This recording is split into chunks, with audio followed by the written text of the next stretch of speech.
Good afternoon and welcome to the meeting of the Perth and Kinross Integration Joint Board today, Wednesday 29th of September 2021. And if I can just start straight away by moving on to apologies and substitute. Are there any apologies that we're aware of? Hi Chair and good afternoon members. There are no apologies that I'm aware of. We are working on trying to locate Pat Kilpatrick into the meeting, so we'll continue to work on that. So I'm happy just to do a roll call so the public know which members are present. Chair, if you're happy for me to proceed. Yeah, thank you very much, Scott. If you'd like to go ahead with the roll call, that would be great. Okay, so if members could just let me know that they're present when I call out their name. Councillor Duff. Present. Councillor McDade. Present. Councillor Purvis. Present. Bob Benson. Present. Ronnie Erskine. Present, Scott. Beth Hamilton. Present. Gordon Patterson. Present. Jackie Pepper. Present. Jane Smith. Present. Sarah Dickie. Present. Dr. Lee Robertson.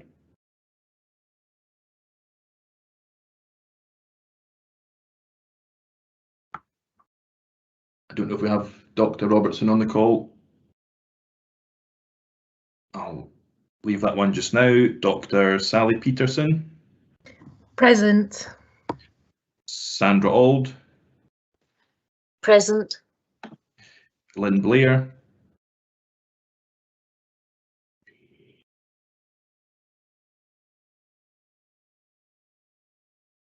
Do we have Lynn? I'll come back. Bernie Campbell. Present, and can I put apologies in for Maureen Summers, please? Okay, thank you, noted. Lindsay Glover.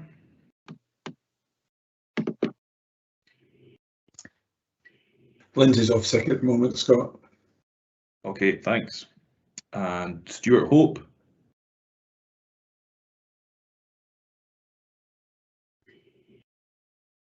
Don't think we have Stuart. And finally, Sandy Watts. Present. Thank you. So I think that completes the roll call, Chair. Thank you, Scott. Okay, moving on to item 2 on the agenda, declarations of interest. If anyone has any declaration of interest, can they please type DI in the chat, or alternatively come on camera and I shall call them to speak. I'll give it a few seconds.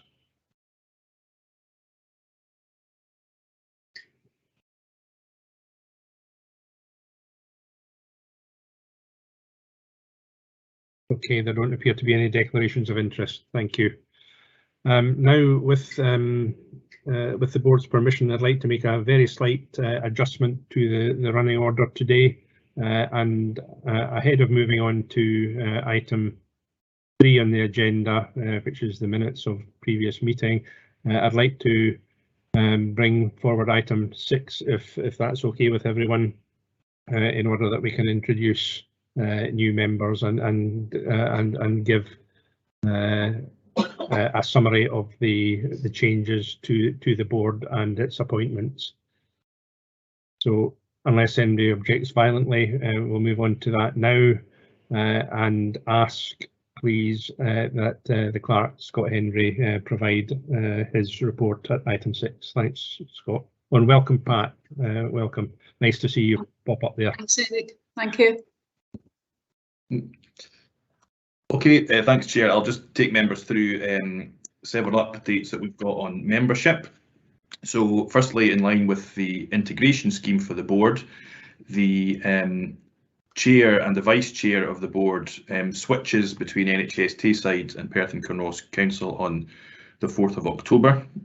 So it's just to formally advise the board that as of next week, the NHS site have determined that Mr. Bob Benson will be the chair for the next period of 2 years, and Perth and Kinross Council have determined that Councillor Elliot Drysdale will remain or take up the position as vice chair of the board.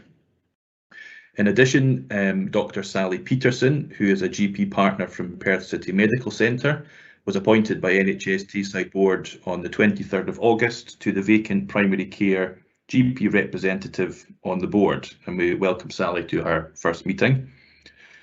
Following the retirement recently of the previous data protection officer for the board, Mr. Donald Henderson, who was from Perth and Kinross Council, the board are asked to formally appoint successor, Ms. Jill Walker, who is the data protection officer for Perth and Kinross Council, to also be the data protection officer for the IGB.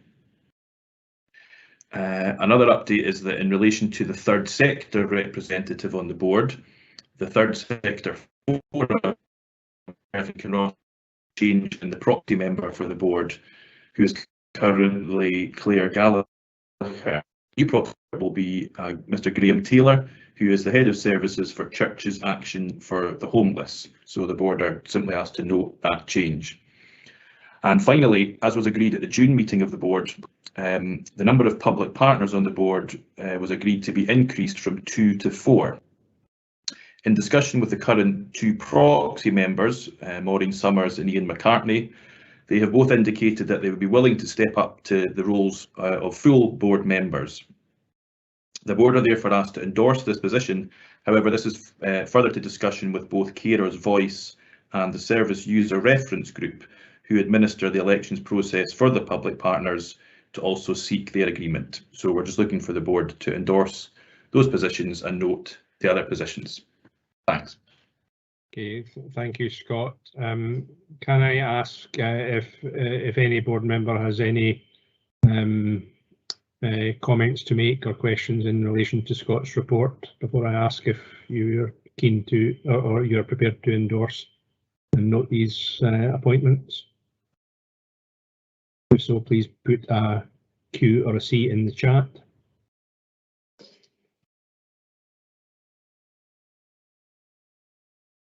Again, there don't appear to be any questions or comments, so can I agree? Can the board agree to endorse and note these comments, these appointments? I beg your pardon. Agreed. Agree. Thank you. Thank you. If I may now, members, if you will indulge me just for a moment, I just wanted to say a few words. As Scott has pointed out, this is my last meeting as chair in this 2-year term. Incredibly, in less than 6 years that the IJB has existed, I am the 7th person to be chair of this organisation. Such a high turnover, frankly, has been unhelpful in terms of governance, but it is testament to the commitment and hard work of the more than 2,000 staff of the Health and Social Care Partnership, the exemplary leadership of the executive officer team, and the careful scrutiny and judgment of board members that good progress has been and continues to be made. Of course, nobody worldwide planned for a global pandemic. Everyone involved in social care and health these last 19 to 20 months truly deserves a medal for the courage and commitment they have shown in the face of significant personal risk and stresses. And so, as outgoing chair of Perth and Kinross Integration Joint Board, I just wanted to say a very public thank you to everyone on behalf of the people of Perth and Kinross. Whilst the pandemic has, of course, been and continues to be the focus of attention, many other areas of health and social care operations have been progressed and benefits are being seen right across the region. But of course, there is still a lot of work to be done in a number of areas. Fortunately, our executive officer team, led by Gordon Patterson, is frankly a superb leadership team, and I would like to personally thank all of them for their ongoing efforts and commitment. Perth and Kinross is truly fortunate to have them. Finally, in passing the baton on to my successor, Bob Benson, from next week, I know that I'm passing on to very capable hands, and I wish Bob all the best, and I shall of course continue to support him as his Vice Chair. Thank you. Can I just come in, Chair, just to thank you on behalf of the board for your efforts as Chair over the past nearly 2 years, I think it is at this point. It's been a challenging 2 years, and you've done a good job at steering the board during that time. So on behalf of board members, can I just express our thanks on behalf of the rest of the board. Very kind of you, Xander. I appreciate that. And sorry, the trials and tribulations of working from home. My dog is barking. I do apologise. Nothing much I can do about it, though. Thank you for that.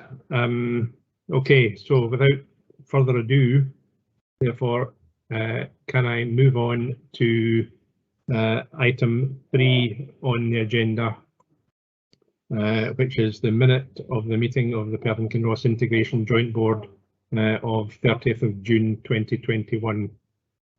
Are there any inaccuracies or errors that anyone has noticed, or can we agree to approve these minutes? I shall take silence as approval. Agreed. Yeah, agreed, Chair. Thank you very much. Thank you.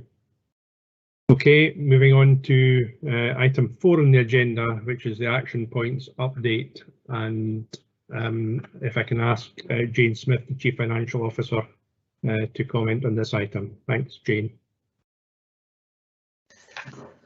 Thank you, Chair.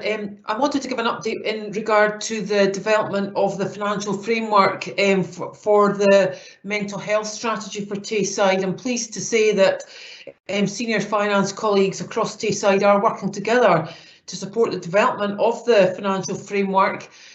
Progress has been made on the baseline financial position, and that was shared with the Mental Health Integrated Leadership Group last week. The next phase of work is now underway, and that is obviously a very critical stage that will look at the investment and disinvestment priorities across the whole system. And this phase will require strong leadership and engagement from clinical and service colleagues in mental health across Tayside. And we look forward to keeping members updated on progress, with a view to bringing that back to the board sometime in the foreseeable future. Thank you. Thanks for these comments, Jane. Are there any questions on that item?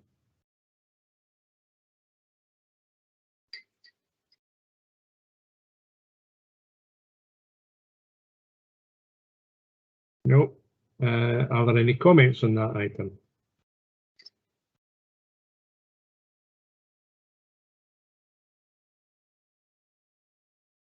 No, don't appear to be. Thank you for that. And are there any matters arising from these last 2 items at all that anyone wishes to raise, recognising that we will of course come on to discuss the clinical care governance assurance arrangements later on in this afternoon's agenda. But if there are other items anyone wishes to discuss at this point, now's the chance.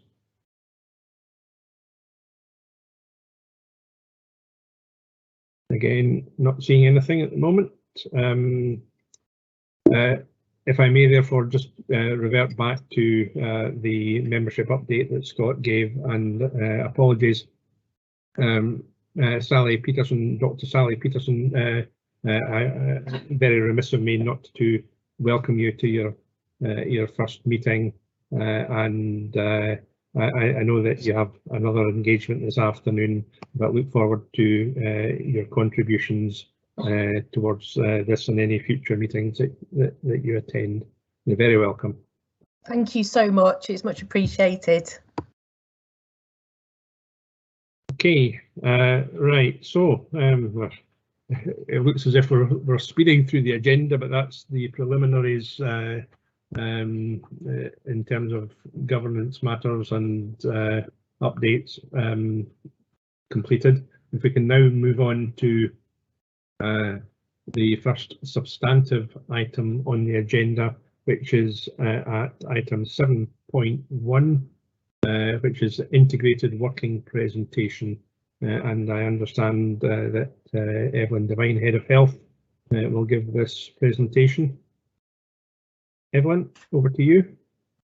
Right, thank you, Councillor Drysdale and Chair, and thank you for your kind words in relation to what health and social care have managed to do through the pandemic. It's very much appreciated. So I'm not sure this is the wrong presentation.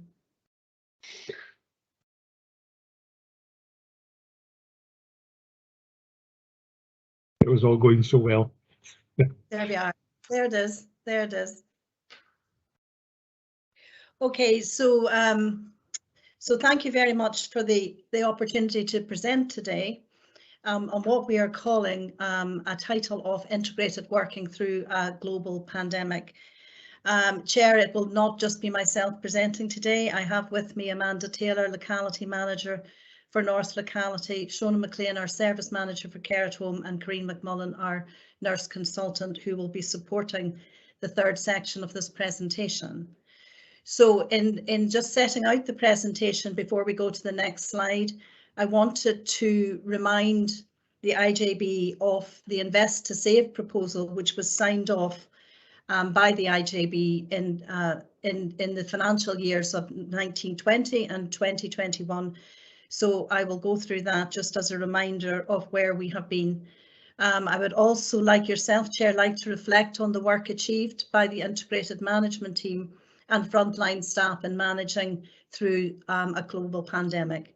I will then hand over today to the team who I've just mentioned, who will present on the implementation of our Invest to Save proposals and encouraging new ways in integrated working, which includes services such as our new Links service, Hard Plus service, our advanced nurse practitioners and community respiratory.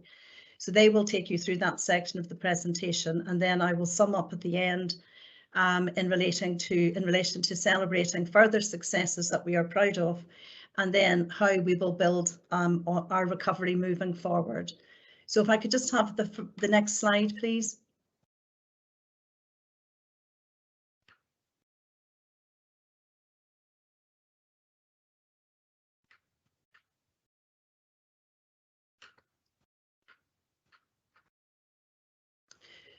So I suppose as an introduction to this, who would have thought that when we presented this proposal in February 2020, that we would have been facing a global pandemic in March 2020. So significant change all around to the strategy that we'd set out to deliver on. So early doors in relation to how we would manage the pandemic, we as an executive management team thought that we would probably bring in a resilience team to help support us through the pandemic. It became very clear very quickly that we had to become the resilient team that would see us through the pandemic and support the people of Perth and Kinross. So as you can see from the slide, this was an Invest to Save strategy. You're going to hear today from Amanda and the team around the areas that we've invested in and the outcomes we've achieved. On the left-hand side. This was coupled with a review of our inpatient rehabilitation beds. So I think, to be upfront, being hit by the global pandemic, we have not been able to move forward with the review of these beds. And we need to know that's for two reasons. One, we needed to maintain our bed base to support our COVID presentations.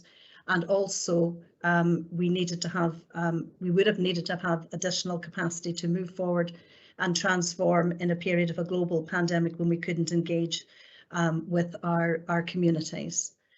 So that is just as a reminder of what we have had to do. Could we go to the next slide, please? So on the slide, what I've done is I've listed numerous words, which are words that are very meaningful to us, because this is the work that we've had to do as an integrated management team in order to support health and social care and our partners through the pandemic. So just to mention some of the achievements, not all, and to put our presentation into context. So you can see there the mask in the background. So early doors, we had to implement a robust process around distribution of PPE and around guidance in wearing PPE. This was changing weekly, and we had to adjust and become more agile in our delivery, which is something that we've had to do throughout the last 18 months. We set up our first COVID assessment hub, and with that we redeployed staff to support mainly from podiatry and dentistry. We made human choices in the middle of this for our nurses to support our most vulnerable and nurse them on their own wards, who had become COVID positive, rather than transfer them out. We redeployed over 100 staff, upskilling them for the task at hand. We've carried out 42 care home assurance visits, supporting our care home staff through enhanced infection prevention and control measures, vaccinating, testing, weekly reporting, and visiting guidance. We early doors enhanced our discharge hub to provide good capacity and flow to support the flow of the COVID pathways. Our performance outstripped probably most of Scotland in being able to do that, albeit we're seeing an increase in demand currently. We place greater emphasis on our mental health and drugs and alcohol services, introducing near-me consultation, and we have now in draft our first mental health strategy for Perth and Kinross. In support of the Tayside vaccination programme, we robustly supported that with local staff. Our local GPs stepped up to the task, our district nurses who supported the vaccination of the housebound, and Perth and Kinross Council staff, we could not have done it without them, who supported the smooth running of our vaccination centres. So this is just a few examples of work that we have taken forward in the last 18 months. And I suppose I would just like to then reflect on how did we achieve this? So if we could move to the next slide.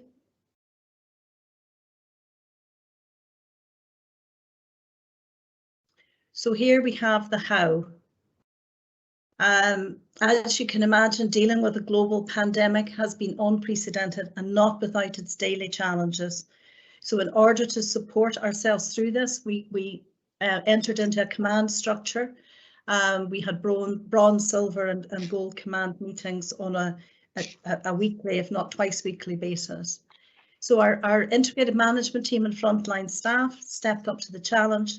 They showed courage, humanity, kindness, and they collaborated with themselves and others to get the job done. When asked to step into new roles, they did this with no question. If not my job, then who? I heard this over and over again. However, the word that I think I would like to bring to the forefront within this slide is that of vocation. Our staff are professionals, but who have come to work to do the job as someone who wanted to be a doctor, social worker, nurse, OT, physio, dentist, pharmacist, podiatrist.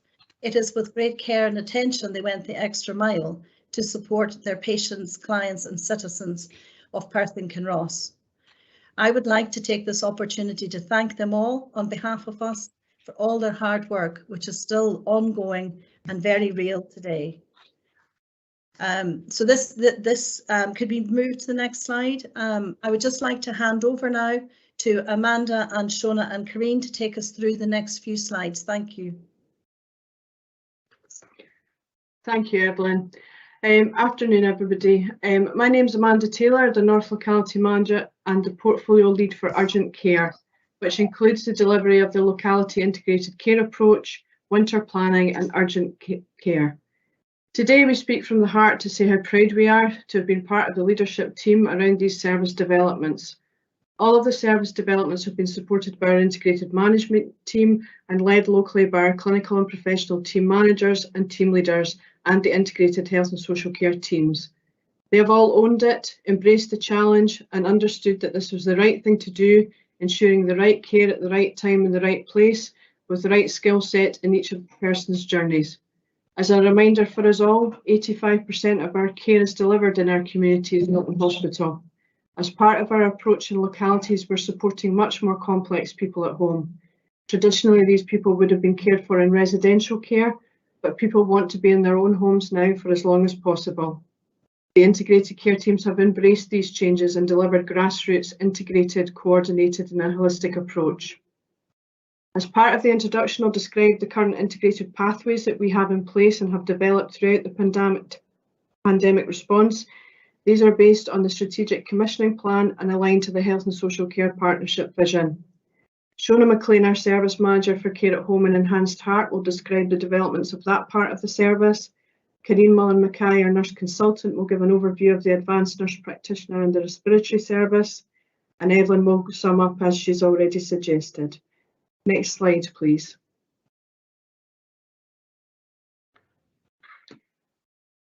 This slide describes the overarching integrated pathways and with the person who remains at the centre of their journey. The person is supported by their individual patient health management plan, which is agreed with the patient and integrated across the health and social care team. The pathways are supported by health and social care teams leading on condition-specific assessments. These are designed around people's complexity, clinical presentation, frailty, and early rehabilitation needs. It outlines the need for early assessment and conversations around anticipating people's needs and to ensure effective anticipatory planning. Next slide, please. The teams have been supported and led by the integrated leadership team, as we've already mentioned, and this slide describes the locality integrated care team approach. It's a multidisciplinary team supported by all the disciplines described at the base of this presentation. The team provide a high quality integrated care approach to support people with a deteriorating condition at home. Those who do require admission to hospital are supported to transition safely back home using this approach also. As part of the changes we have implemented, integrated team huddles where professionals come together on a daily basis to raise concerns around people who are deteriorating. The team agree who leads the clinical assessment and develop a plan of care with a focus on earlier intervention and rehabilitation at home. This is to prevent a hospital admission where appropriate or to access social care earlier to maintain the patient safely at home. The team agree who the most appropriate key worker is and who acts as the one point of contact for the patient and carer. The key worker also ensures initiation or review of anticipatory care planning and may signpost on to other community services and supports. While incredibly challenging working through the pandemic, we've used it as a catalyst to change the way we work. This has allowed us to break down bureaucracy and barriers, working across traditional boundaries while demonstrating agility and versatility. We continue to improve and learn, completing case reviews and incorporating patient and carer feedback into our improvement journey. We've taken several case reviews of people and carers who have lived experience of the support we deliver, and we've listened to the feedback provided by staff, people and carers, and used this feedback to make improvements to ensure delivery of high quality, safe and seamless care. As you can see on the slide, from May 2020 to August 21, we've supported 607 people at home with an average age of 82 years. 84% have been assessed with a frailty score of 6 and above, which describes the complexity of patients that we're managing. 72% of people have been maintained and remain at home during that time. Further work is ongoing now to integrate some of our newer models of care that we're testing around urgent care and hospital at home. These further developments are helping to shift the balance of care again from hospital and residential care to communities. We're working closely with communities to empower people to remain at home, co-producing and understanding people's health and social care needs. I'm now going to hand over to Shona McLean, our service manager. Thank you. Thanks, Amanda. I just wonder if you can move to the next slide, please. So I'm going to talk briefly about the Heart Plus team and then give a summary of some of the general care at home developments that have been ongoing during this time. So Heart Plus is an extension of our existing home assessment recovery team, and they're a short-term social care team who can support people at home 24/7 across Perth and Kinross. To support the locality integrated care team approach, we recruited additional carers and a coordinator and an admin. So we're seeing fairly complex referrals, as Amanda had said there, and 36% of our referrals to this team have required 2 carers. So we're very fortunate to have great support from the multidisciplinary team, and particularly occupational therapy, in providing assessments for moving with dignity and the single-handed care approach, because without this the resources would be even more stretched than they already are. Again, like Amanda said, most people are wanting to remain at home, and being able to stay at home and recover at home is a far better outcome for people. And to date, 12% of the links referrals have required short-term overnight support. And this is something that we're developing further with additional technology and additional care staff to avoid unnecessary admissions to care homes or to hospital. Heart Plus as well, we're doing something slightly different with this team, and we're trialling a self-management approach. And that brings about a bit more flexibility of service provision. It increases quality of life, work life and job satisfaction. And we're really hopeful that we get a positive outcome to this test, and the learning will be shared with the independent care at home sector moving forward. If you could just move on to the next slide, please. So as you can see on this slide, there's a lot of work going on at the moment with care at home redesign, and I do hope in the future to return to yourselves to talk about these in more detail, but for now I just want to summarise some of our key areas. So like Evelyn and Amanda have already said, I want to duplicate that. I think the importance of health and social care has never been greater than what we've experienced during the pandemic, and enabling people to stay at home safely in their own homes and communities. So we started a care at home resiliency project to support the provision of care at home over COVID and the winter. And initially we didn't propose such whole-scale changes as what we're looking at now. Social care and care at home, clearly it doesn't stand on its own. You know, it impacts across many other areas of our communities, improvement plans and developments. And it was clear through our communication and engagement activity that co-production was an approach that was recognised as the correct way to move forward. And our solutions to date have been and will continue to be co-produced with a focus on the people who use our services. The project's been working to address key challenges with delivering social care around rurality, recruitment and flexibility. And I'm sure many of you will know that these are certainly not new to care at home, but COVID has impacted on these challenges even more, with us seeing increased referrals to reablement support through our heart team and increased care at home hours following reablement. So this has been due to a variety of factors, including a decrease in care home admissions, increased dependency of people due to decreased activity and reduced community supports during lockdown. But given the increased demand, care at home has responded fairly well in our area due to good relationships with the independent care at home providers, investment in additional carers and improvements to processes and referral pathways. But recruitment and retention remains a huge barrier for successful care at home delivery, and the project are looking at to develop a learn to work in adult care model. And this will give existing PKC employees the opportunity to gain a recognised qualification and pursue a career in adult care. We've also developed relationships with the schools and Perth College, and we're looking to develop the young workforce to promote careers in care to school pupils and college students to offer more work placements, work experience and apprenticeships. We're also considering the use of a simulated social care experience by using the telecare flat, which mimics the health approach in 9 Wells, to help with some of our recruitment and retention. The other thing, in terms of the reputation of social care, I think the value and reputation placed upon it is quite low, and this also affects our recruitment. To support turning this around, we were lucky to secure funding for a 2-year digital marketing graduate, which we're really quite excited about, and their primary aim will be to circulate positive messages and real local stories around the benefits of social care on all our social media platforms.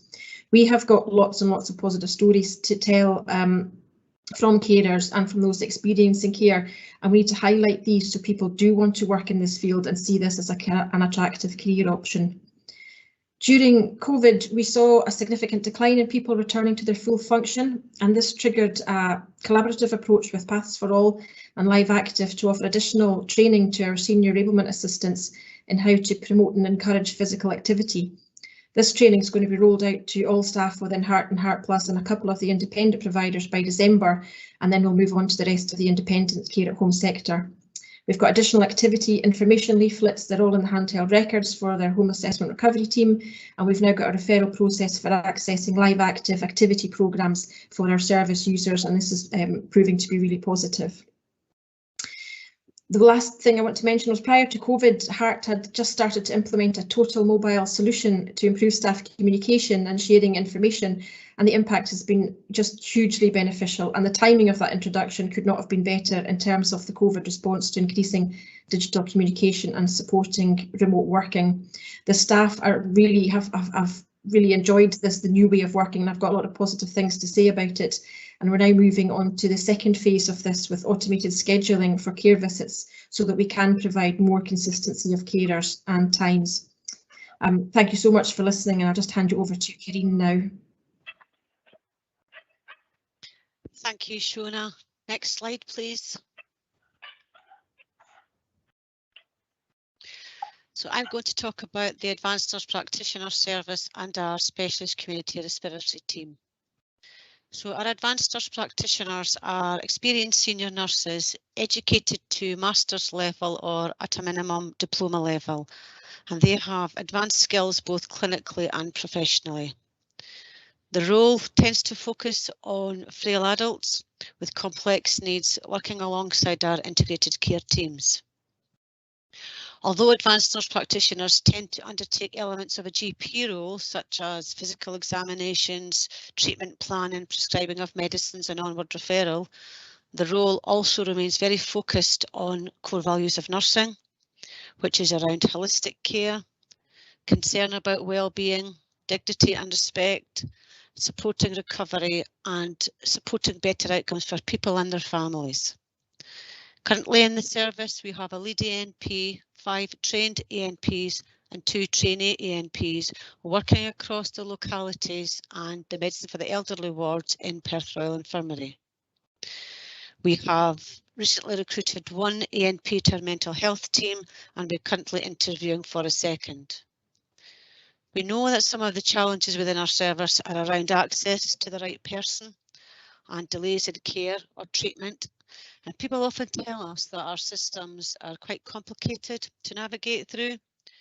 And that's not just for patients and carers, it's also for staff. So working alongside our integrated care teams, the ANP will take the lead as the senior decision maker, sometimes doing joint visits with other people, coordinating the care across the service, both in hospital and in the community, pulling people and services together to support that community wraparound approach to a person's care in a way that makes sense to everyone, whilst at the same time your GP will be the lead person in charge of your care. So for example, when someone goes into Perth Royal Infirmary, and you go in because you're unwell and lots of changes might be made to your medication, you have a variety of assessments, lots of other people might then be involved in your care too. In the past, if your kidney function hadn't improved to the level that we would want it, you would stay in hospital until it had. Now people are able to be discharged earlier and appropriately to continue that recovery journey at home, supported by our integrated care team. Now we know that can feel like quite a scary experience for people and their families. So it might be the ANP who is the person who will follow you home from hospital to your home and carry out what's called a post-discharge review within 72 hours of you being at home. And that's to see how things are going for you. Is it working for you? What follow-up is in place? Is it appropriate follow-up? Is it appropriate monitoring? Whilst at the same time liaising with numerous other people who may well be involved in your care. But it's more than that, because whilst as a clinician I might be concerned about your kidney function, you might not be. You might be more concerned about getting into your garden or going down to the library. And it's important that we know that, because that's what matters to you and your family. So that's what matters to us. So that has to be a shared goal, regardless of whether I'm a nurse or a physio or a member of the heart team. Now that sounds all great, that new way of working, but how does that really work for patients? What does it really mean for patients and staff? And what does it mean for carers? We were fortunate enough to have the support of a programme manager to help us capture some feedback about our ANP service and our integrated care teams from patients and carers. And here's what they told us. Next slide, please. And I'm just going to share some of the comments with you. just shows what can happen when the right person comes in. I have faith in the service due to this. I feel I can now confidently explain to my family what is wrong with me. On a learning curve with health and social care services, gave us confidence in what was happening for now and in the future. Talked to other professionals involved and made sure it was appropriate and working for us. Helped loved one remain at home and support me as I was no longer able to provide the level of care I used to. We feel very proud and privileged to be part of this partnership, working and learning together with people, our patients, carers and our staff. And we want to do more of this to help to continue co-designing our services and shaping the future. I'm now going to share with you the learning experience of our specialist community respiratory team. Next slide, please. So if someone has a confirmed respiratory disorder such as asthma or COPD or fibrosis of the lung, then it will be the specialist community respiratory service that you will be seen by, and they are the experts in that field. Their role is to monitor and support people to prevent further deterioration, but also help support a better quality of life whilst living with a chronic disease. The team will make sure that patients, carers and staff have up-to-date information around the management of their condition. They will make sure that medicines are used appropriately and it's the right medicine and the best medicine. They will support with things like inhaler techniques. They will also make sure that things like rescue medications might be in place. So what that means, it's like a pre-prescription that if you have an exacerbation of your condition, you will have a prescription ready and waiting for you to use and to take without necessarily the need for having to wait for an assessment for a GP or a prescription. The service also offers a programme of physical activity known as pulmonary rehab, which is focused on education, information, self-management and support, giving people the confidence to be able to manage their own condition themselves and again improve quality of life. Again, the team work very closely with our advanced nurse practitioners and our locality integrated care teams. Between March and August, we had 129 referrals to the service. And more recently, we have developed a COPD app that can be downloaded to your phone or laptop. And so far, we have 55 users of that app and nearly 1,000 interactions. And I'm just going to hand over to Evelyn. Thank you. Oh, can I just say thank you to Amanda and Shona and Karine for taking us through the journey so far in relation to our Invest to Save programme. I think they've demonstrated quite nicely new ways of working and have been able to share the outcomes that we've achieved to date. We are aware that there's more to do as we move forward, but I think we have good solid building blocks to work from now. I just didn't want to leave today without looking and celebrating some further successes that we have achieved out with the Invest to Save programme, and I will start with the care and treatment services that we've developed throughout the pandemic. As part of the requirement of the new GMS contract, we have set up 7 care and treatment services across Perth and Kinross, from Aberfeldy to Bridge of Erne, Crieff and Ochterarder to Blairgowrie and Pidlochry. And we have also established a more significant care and treatment centre in Perth City, and have really, that has been quite a challenge for us in terms of accommodation, but you can see we have accommodation on a temporary basis there in Beach Grove, and we're very grateful for that. So these services will need to be fully operational by March 2020 to meet the demands of the GP contract, but are progressing extremely well. Next slide, please.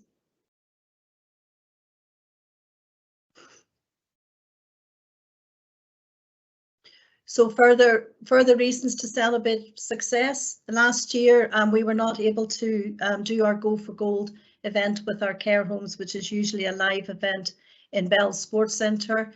However, this year, we plan to have a virtual Go for Gold event, which has been done and has wielded great success.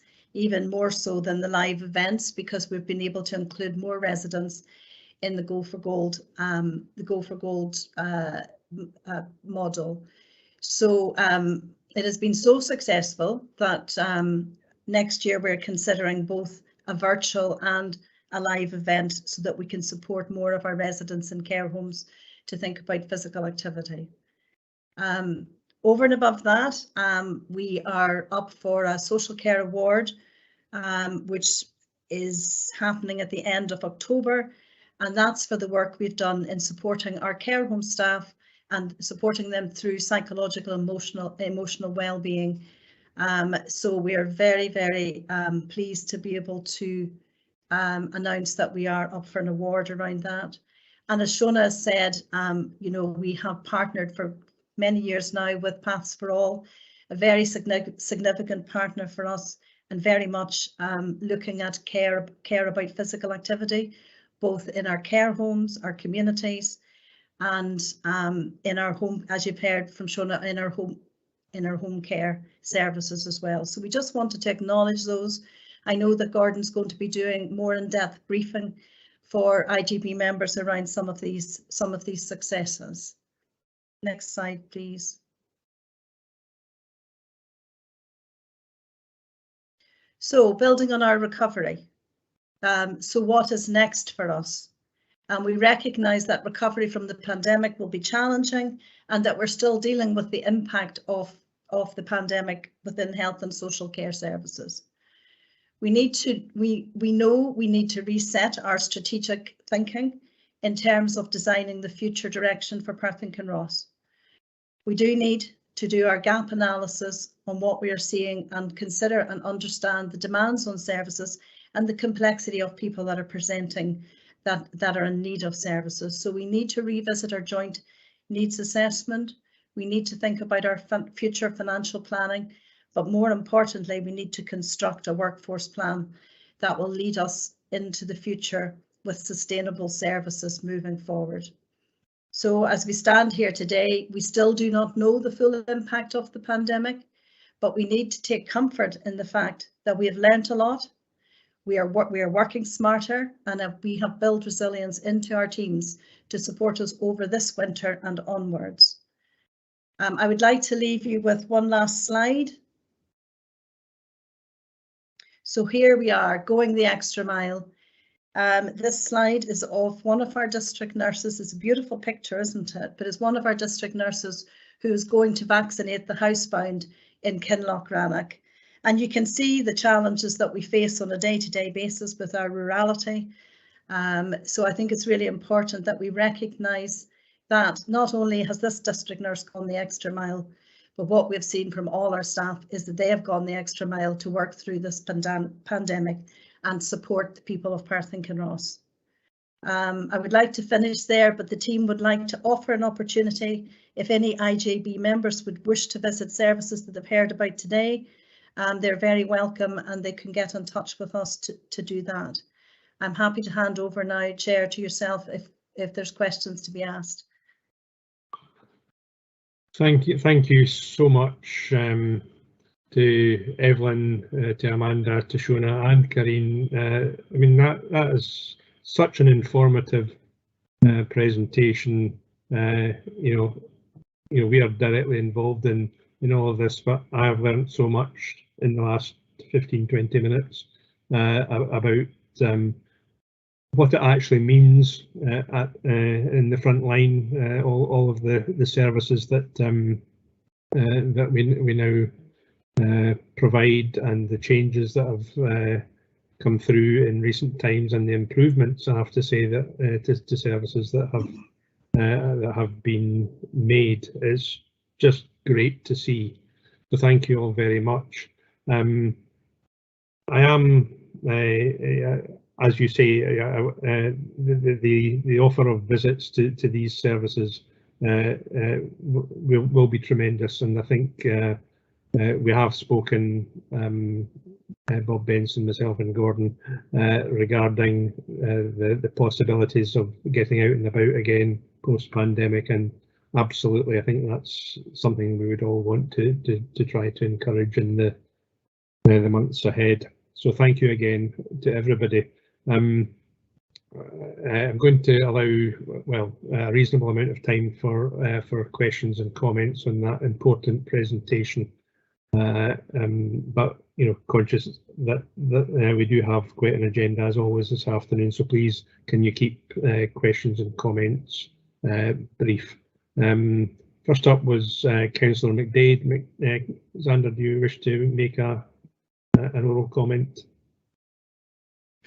No, actually, I think Eric, I was just commenting in the chat, but I'll say what I said in the chat, which is it would be great to visit some of these services, and I think particularly what Evelyn talked about in terms of the going the extra mile. That picture was well shared around my part of the world, including by myself, in relation to demonstrating the challenges that Amanda's team and Evelyn's team were facing up in this neck of the woods. And members of the IGB are well aware of me banging on about our rural nature, often slightly different to your patch of the woods, Eric.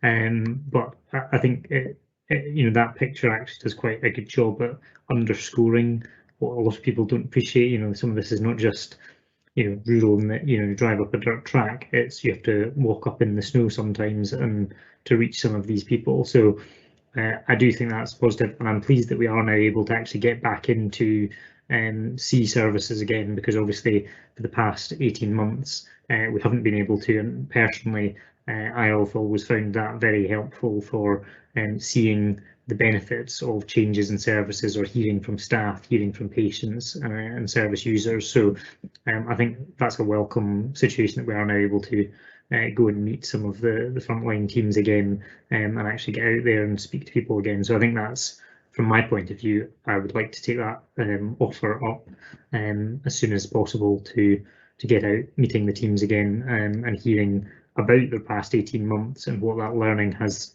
meant for services going forward. And I think that's quite important for us in terms of framing how we take things forward, because we've learned a lot clearly over the last 18 months, but it's about how we're going to put that into strategic direction, and after that, ongoing practice. Thanks very much, Xander, and I'm hoping that that photograph in the snow wasn't taken this morning, because I hear it's a bit chilly up there at the moment. But it's chilly, but it's not quite that chilly. Okay, Beth Hamilton. Beth. Thank you very much. Well done to everybody involved. I mean, I found that really impressive and very interesting on a personal level. As you'd probably be aware, Evelyn, I've got loads of questions, but I think probably a lot of them would be best answered when I came out to visit you all and got some more details about referrals, because these are all kind of detailed questions. What I would like to get clarity on is a lot of these are new models, pilots.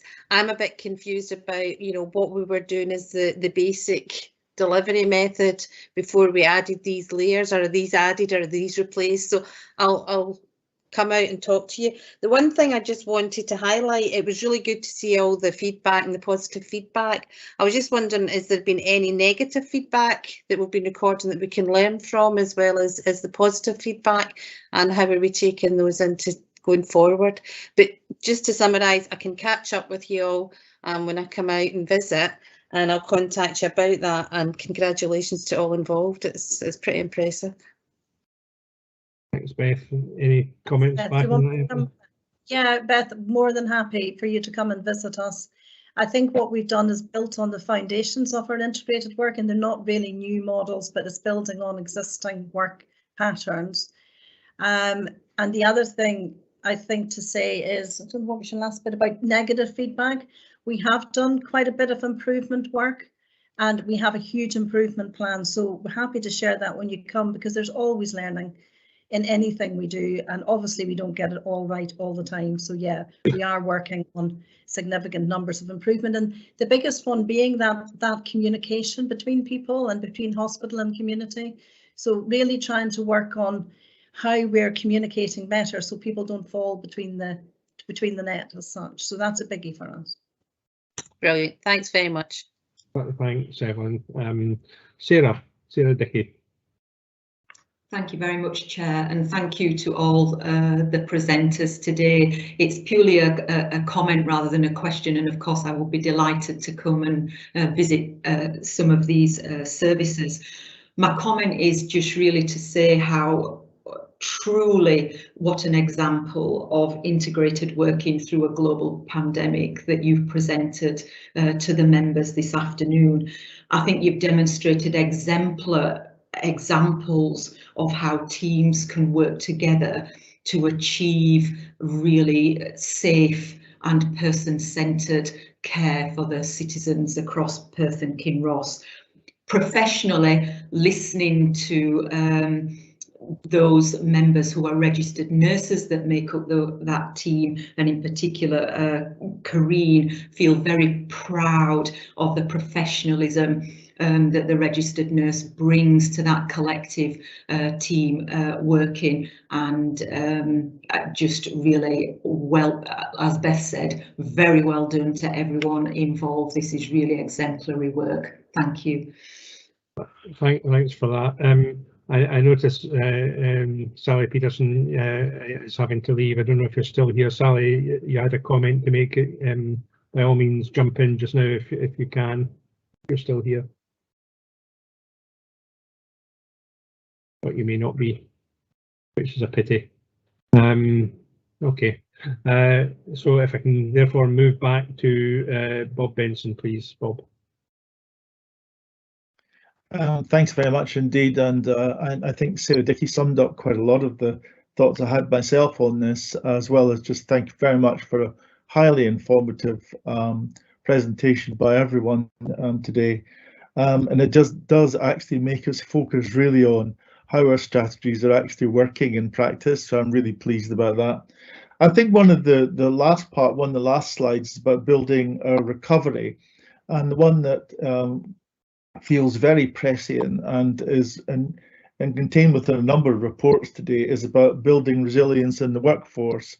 Now, this was a difficult enough issue even before the pandemic. Now it's become a fairly critical one, and it's a bit like servicing petrol stations at the moment. We're finding our infrastructure is somewhat challenged when the demands increase, particularly as we move towards more community-based services.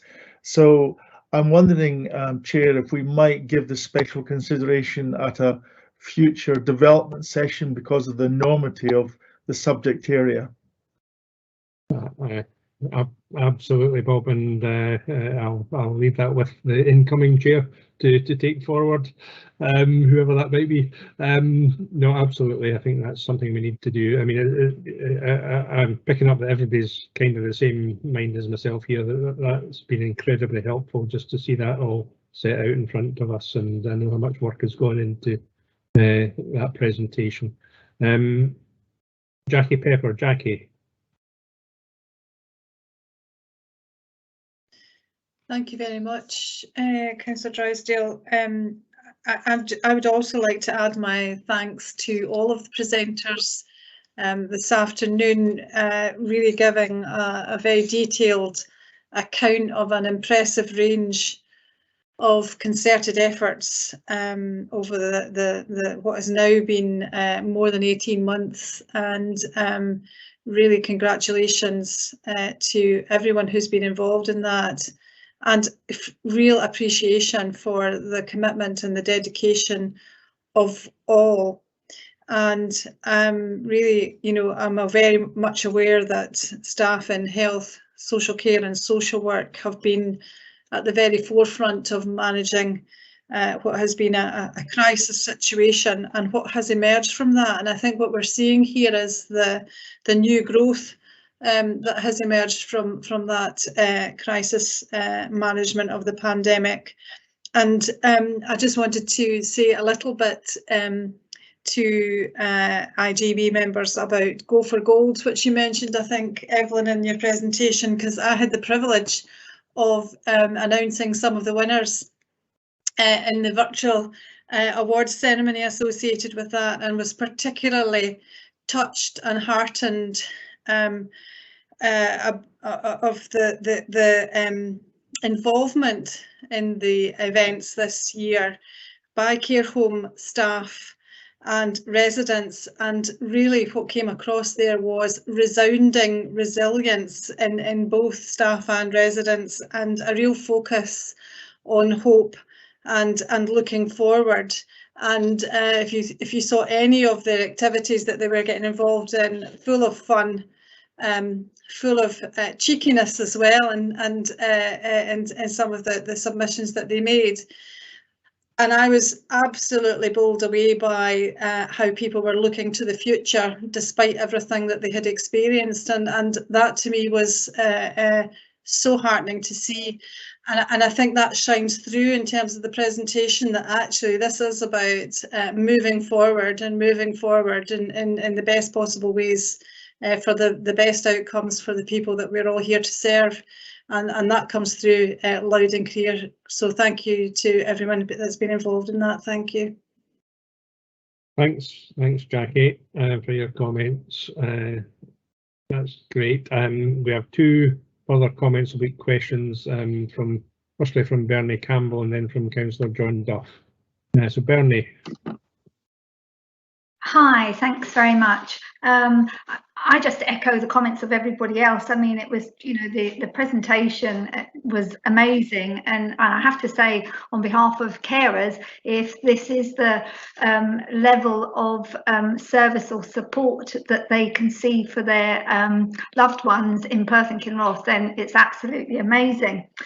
My question was in relation to accessing the service, and particularly in relation to the changes that looks as if is going to be happening with regard to care at home, that what you have described, is that really in relation to if somebody is in hospital and it's part of their discharge home, or if the level of support that you have described, I mean, it talks about overnight sitting service, 2 carers, etc. Is that something that you see will be available to anyone within Perth and Kinross that requires that type of service? Thank you. Evelyn, are you able to respond to that? You're on mute at the moment.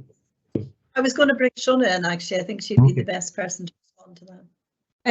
Thanks for that, Bernie. At the moment, that's available for people who are currently in the community. So we have a short-term overnight support service there at the moment for people that are potentially in crisis or at risk of being admitted to a care home or a hospital. And if we can get the right support, we can support them at home at the moment.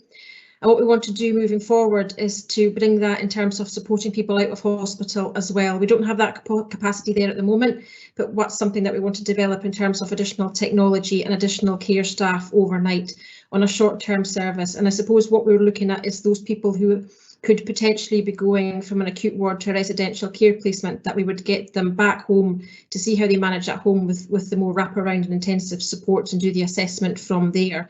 So at the moment it's really focused on keeping people at home, but what we want to develop is to support people out of hospital as well. Thank you. Thank you. That's great. Thank you. Councillor Duff, John. Thanks, Chair. Yeah, I mean, obviously everybody's comments very supportive and very appreciative of the presentation this afternoon, as I am.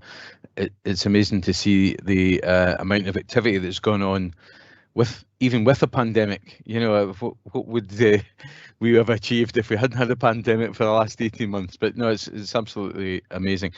My question was going to be around about kind of statistics, and if you don't have them to hand, it's not a problem.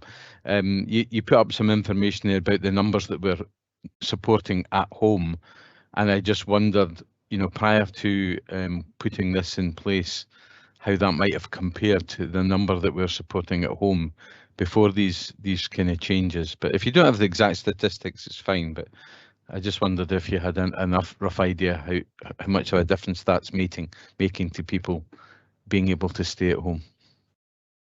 So we were going to share some performance indicators today, but we felt that it probably wasn't a really real picture because of the impact of the pandemic, and so we decided not to do that, because we felt that it probably wouldn't be a true reflection until we're a bit further through, and then we can get a real sense of the numbers we're supporting at home.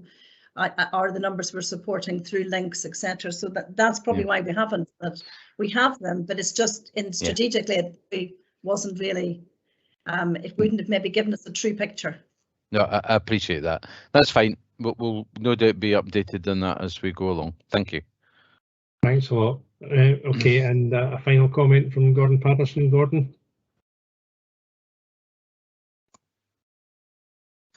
Yeah, thanks very much, Chair. Good afternoon, members. I just wanted to echo some of the earlier comments and convey my thanks to Amanda, Shona, Karine and Evelyn.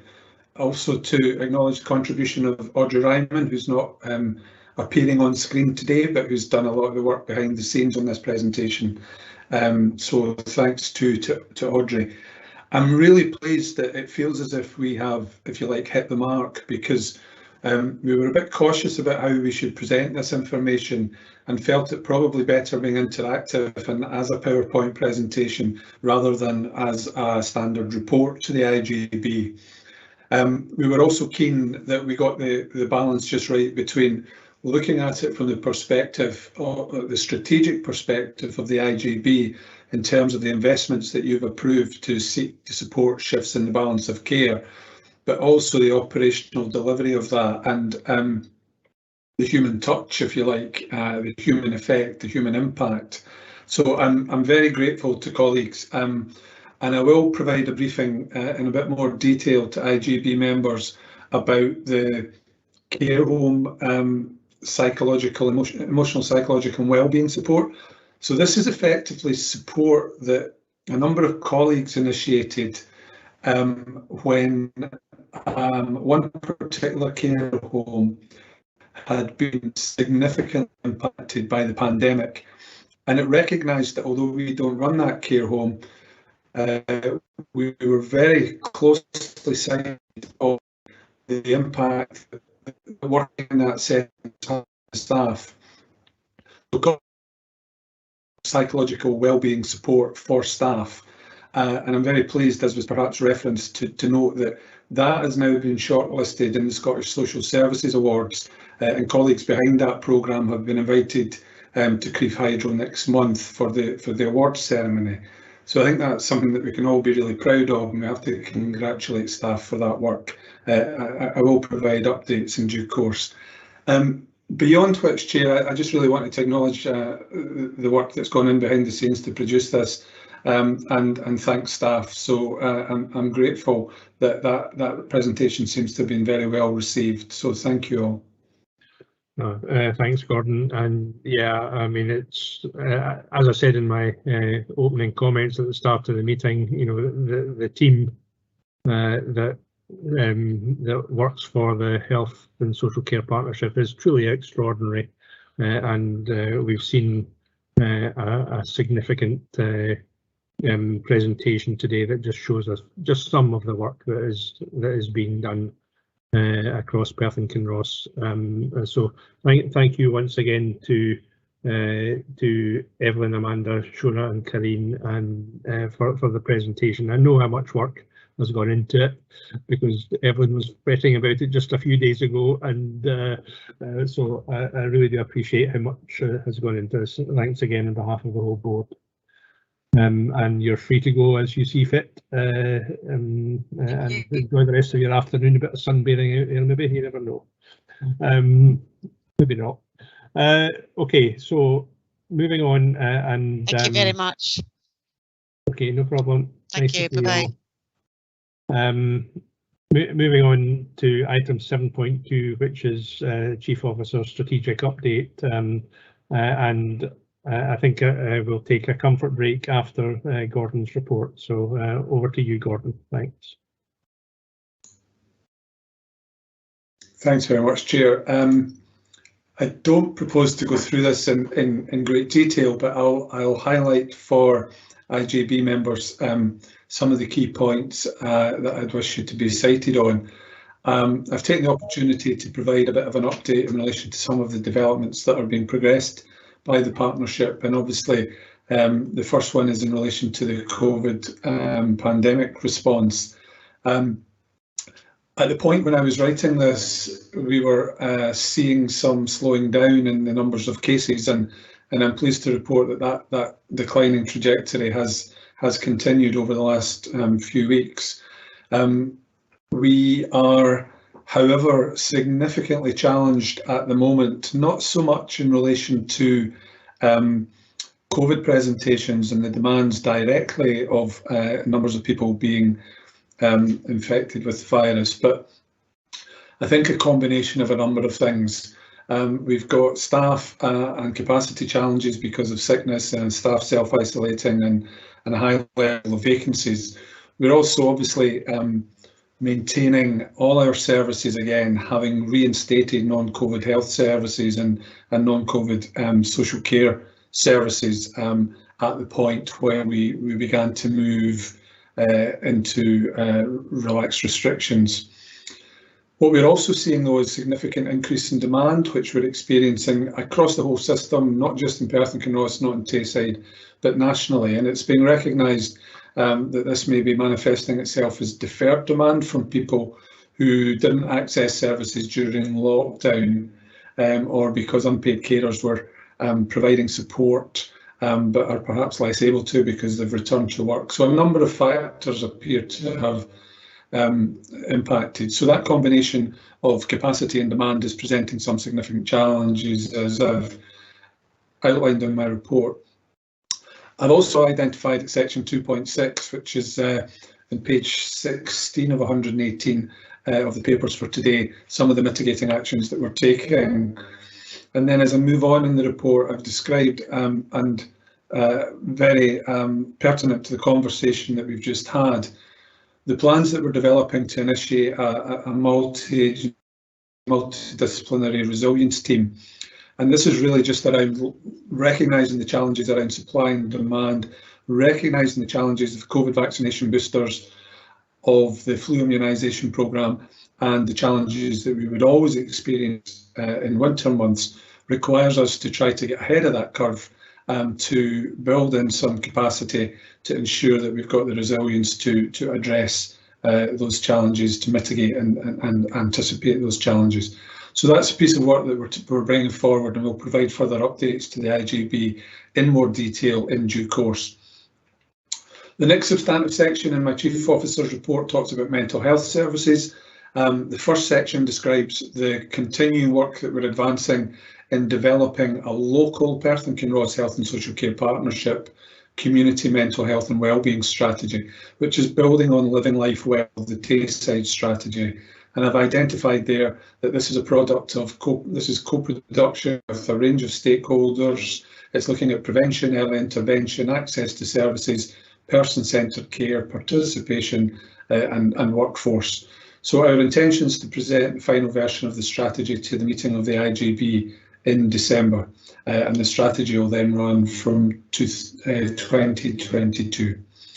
I've also recognised the challenges that were presented by Dr. Strang when he reviewed progress in relation to his Trust and Respect report, and he published a progress report that identified some areas where progress and positive achievements had been delivered, but he also highlighted a number of areas that required further action, which are necessary to progress the implementation of the recommendations in his substantive report.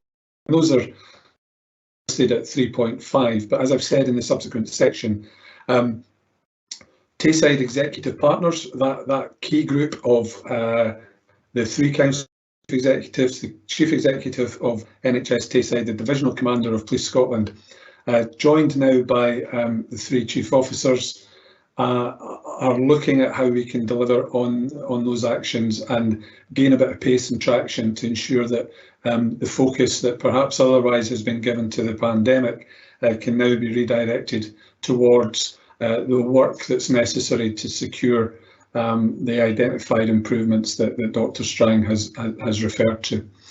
The next section of my report links to that, because that relates to the recommendation 5 in the Trust and Respect report, and that's about whether or not the proposed redesign of mental health and learning disability inpatient services should go ahead. Now, what the NHS Tayside Committee to do in response to that recommendation was to progress a rapid review of the earlier decision of Perth and Kinross IGB. And that rapid review has been undertaken. It was being progressed by the then Interim Director for Mental Health Services, Kate Bell, but obviously Kate has moved on to, or moved back to her substantive role in Lanarkshire, I understand. So there's been a bit of a hiatus there. However, the work that was being progressed in relation to that rapid review had confirmed that the proposal that had been approved by Perth and Kinross IGB was still the preferred proposal. However, there were concerns raised by the stakeholder participation group about whether Carsview should be the site for the mental health centre of excellence, if you like, in Dundee. So, as I've indicated in my report, a short life working group was to be convened to look at the options and to make recommendations. That unfortunately hasn't been able to be progressed to the extent that we perhaps would have liked because of the departure of the director and because of the demands of the pandemic. NHS Tayside have, though, appointed 2 general managers to inpatient mental health services, as well as a lead nurse, and the intention is still to recruit a director for mental health services, and it's to be hoped that that will then give greater impetus to this work. I am very clear that there is a need for that work to continue to be reported back to Perth and Kinross IGB, because although the operational responsibilities for inpatient mental health were transferred back into NHS Tayside as a retained function last year, the integration scheme still assigns the responsibility for strategic planning to the IGBs, and particularly to Perth and Kinross IGB. So we need to recognise that that's something that this IGB, by necessity and legitimately, rightly so, is concerned to be updated on and involved in, and we'll seek to ensure that that's able to happen. My final section in my report references the consultation the Scottish Government have issued, which is open now until the 2nd of November, on the proposals for the creation of a national care service. And members will have hopefully read the report. They'll have some awareness of this development through perhaps their other professional lines. And we do intend to have an IGB development session next month in this regard. So I probably wouldn't say much more about this at the moment, Chair, other than to encourage people to look at the consultation. And if they want in their own right to make an individual submission to the consultation, as well as anything that might be able to be produced collectively. It is a very major, significant reform in relation to social work and social care.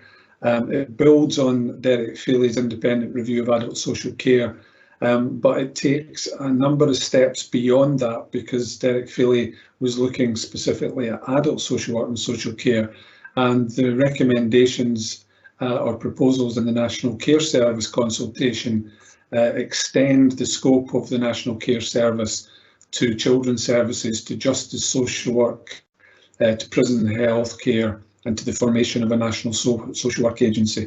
So there's much in there for us to be considering, and we'll do so in the context of this IGB development session that's scheduled for next month. As always, I'm happy to take any questions in any of that, Chair. Thank you. Thanks very much, Gordon. As ever, a comprehensive report, and can I invite any board member who has a question to come forward and put the queue in the chat as normal. And in that regard, first up, Councillor Purvis. Callum. Thank you, Chair, and thank you for that report, Chief Officer. I wanted to ask about the mental health redesign, and in particular the rapid review, which is something I've highlighted before. When I had previously raised this, I was raising concerns that had been brought to my attention about how that review was conducted, and what seemed to be at that time, and I haven't unfortunately been able to have a further update on this, that only one option was being considered, which isn't really an options appraisal. And really what I'm looking for is to seek some assurance that other alternatives were considered, because if only one option was considered, then clearly the outcome is not much of a surprise. Gordon? Yeah, thanks, Chair. Thanks, Councillor Purvis. My understanding was that consideration was given to different options beyond the preferred option, or that option that had previously been agreed on by Perth and Kinross IJV. But I'm concerned that you've had that feedback and probably need to make some further inquiries in relation to how that was managed. And more importantly, I suppose, is what status does it have, and what stage is it at in terms of being progressed? I had understood that a comprehensive review had been undertaken, but obviously you've got some insight there into feedback that you've had that I'm not privy to.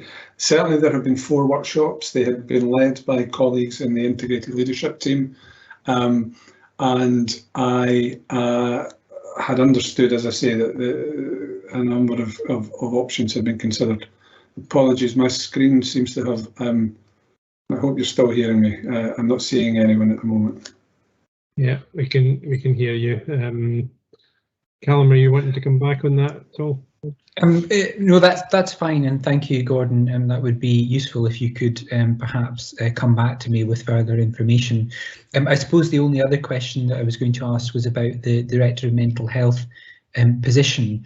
I'm just slightly concerned that it seems to be taking some time to fill that post, particularly given the significance and the urgency of some of the actions that are required. And while I'm sure that interim arrangements are in place, given the importance of responding to the Strang report and its update, is this not something that should be being progressed more quickly?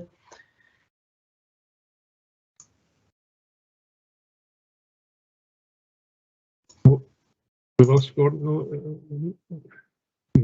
sorry, I'm here. I was struggling to hear some of that. Hopefully you can hear me. I gather that Councillor Purvis was expressing concern about the delay in recruiting a director. Certainly, this is something that has taken longer than would have been hoped for, but partly because, obviously, of the demands in relation to responding to the pandemic. I know that the Chief Executive of NHS Tayside gave an assurance to the NHS, the last NHS board, that he was in the process of progressing that. But you're right, it's absolutely the case that interim arrangements have been put in place. So the Director of Nursing, Claire Pearce, is currently overseeing inpatient mental health services more generally through connections with the chief officers. And NHS Tayside have also initiated a mental health command structure that involves regular meetings with the medical director, chief executive, and the nurse director as the interim director for mental health. So whilst it has taken a while, other arrangements are in place to provide some contingency and leadership there. So I hope that's helpful and perhaps even reassuring. Okay, thanks for that reply, Gordon. Next question is from Bernie Campbell. Bernie. Hi, thank you. I'm actually asking the question on behalf of my colleague Maureen Summers, and although she's sunning herself in Cyprus and not here in person, she's definitely here in spirit. So I have 3 points that Maureen has asked me to raise. Actually, the third one Councillor Purvis has actually covered, which was in relation to the senior vacancy, so that would be of the director. So the first point that has been asked, it's in the part of your report, Gordon, for the stakeholder participation group, which was set up by David Strang, and Maureen's comment is it did not support a single site for inpatient services in Dundee. It supported a single site in Tayside, location to be decided, which, as she says, is really quite different from saying that the single site would be within Dundee itself. And her second point is in relation, it's to 3.4, and it's in relation to involvement of families in the planning for service users. And we are aware of a situation where it was from a mum of a 14-year-old who was sent a letter saying that her son had been discharged from the CAMS service with no prior discussion and given no reason. Now, I do believe that has actually been resolved, and an apology has been sent, but the point that's been raised is our concern that is this an isolated incident? And that's it. Thank you. So I'm disappointed that Bernie didn't try to, that Maureen didn't try to join us from Cyprus. However, I have to say, she said in her message, I should have brought my laptop with me. So that would have been fun. Anyway, Gordon. Yeah, I mean, that might not have been the most relaxing way to spend our holiday, Bernie, but she's here in spirit, clearly, from those questions. My apologies if I've misunderstood that. I had understood that a single site in Dundee had been recognised as the preferred option. And I drew down that information from, I think, from the NHS board papers when that was reported previously to the board of NHS Tayside. I'll look to clarify that point, certainly, because obviously Maureen has active involvement in the stakeholder participation group, and will have her direct experience from being part of those discussions. I recognise the issue in relation to CAMS. Maureen and I dealt with that offline. I supported her to make those representations, and certainly it is disappointing if, as described, the person didn't receive the quality of support and the communication that we might have expected. CAMS is a retained service that's not operated by the Health and Social Care Partnership. It probably would be inappropriate for me to make any comment other than to acknowledge that particular situation was of concern. I hope it isn't widespread, and I'm very pleased it was able to be resolved. Thank you, Gordon. Okay, thanks, Gordon. I've got two further questions, and then we will take the comfort break. The next question is from Sandra Auld. Sandra. Thank you very much, Chair.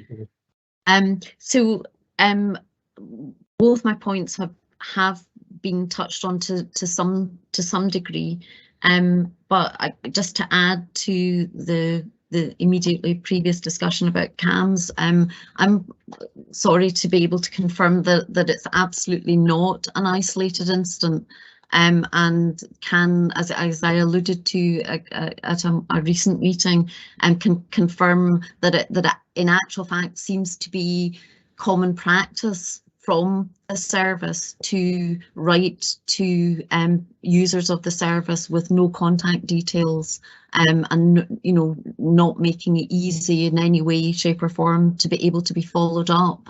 So that is an ongoing concern unless that practice is going to be looked at and is going to be changed.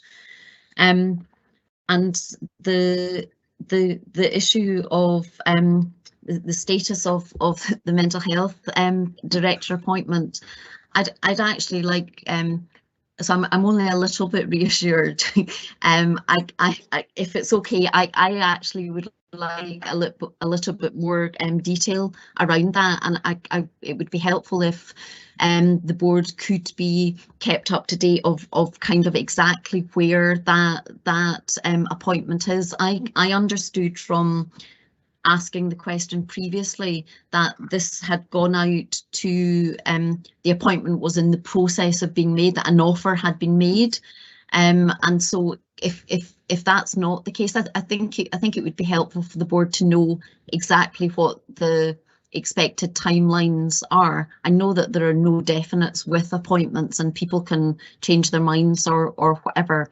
but a little bit more detail of an appointment of this importance, I think, to Perth and Kinross, I think would be really helpful, particularly as Gordon said, that you know, for example, the short life working group that he alluded to wasn't able to take place because a director is not in place. So whilst I appreciate that other, you know, the jobs being apportioned and being taken forward as best possible, that's obviously not the same as a director being in post. So would really appreciate, as I say, a bit more detail around that. And around a single site at Carsview, I can absolutely and again categorically feedback. I've not been party to the work that's been done to arrive to that conclusion, but I can absolutely assure the board that the feedback that we are getting from service users is that that is absolutely not, in no way, shape or form, their preferred option. And if that is, you know, if that option is to go ahead, it really does seem like riding roughshod over the wishes of people in the community. And so, you know, again, it would be really helpful to get an understanding of exactly, you know, where we are with that and how we've got to this. Okay, thanks, Sandra. Thank you. Gordon, your comments in reply. Thanks. Yes, so thanks, Sandra. I mean, as I say, CAMS is a function that's managed by the NHS board, that's retained and overseen by the Director of Acute. So I very much regret the concerns that you're expressing and the experiences that people have reported to you, and I'll convey those comments to Lorna Wiggins in order that she's cited on them and can perhaps reflect and give a view. And yeah, I can seek to clarify the Chief Executive of NHS Tayside's intention in relation to and progress in relation to the appointment of a director. I had understood that progress was being made, but I don't have an up-to-date position. Obviously, that would not be a director who would be responsible for the services that are delegated to the 3 health and social care partnerships. It would be the appointment of a director to oversee inpatient mental health services, but also to provide that additional capacity and support and impetus to the work that has been being progressed by Kate Bell in terms of the response to trust and respect and the delivery of the actions in relation to living life well, the mental health strategy. So yes, it is important for those reasons, and I shall endeavour to try to clarify what the position is in that regard, and I'll convey to Grant Archibald the request from the IGB that information be forthcoming in that regard.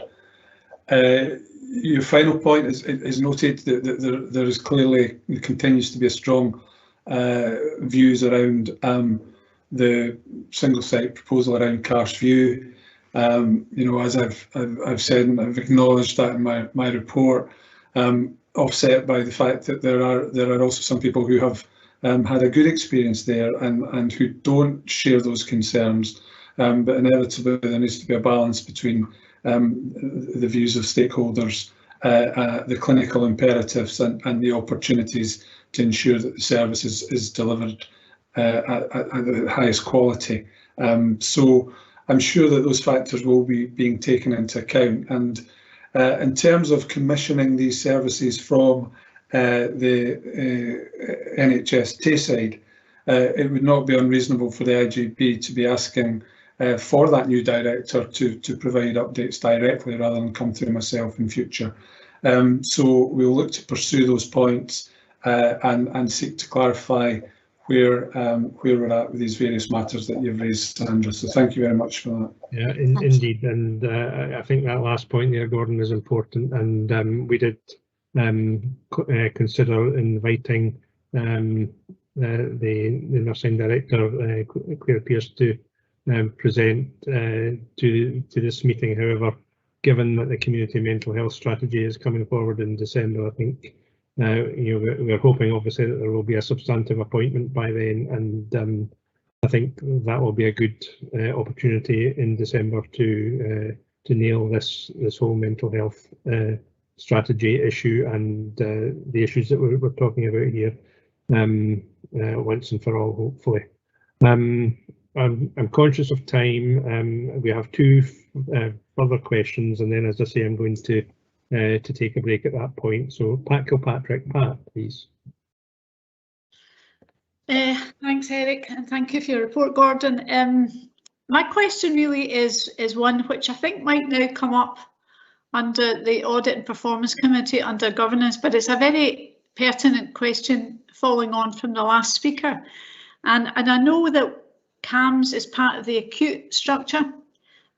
So my first question is that right? Because at the moment, things are fluid in mental health, and we have the opportunity, I think, to comment with the board about whether that's the right place for CAMS to be.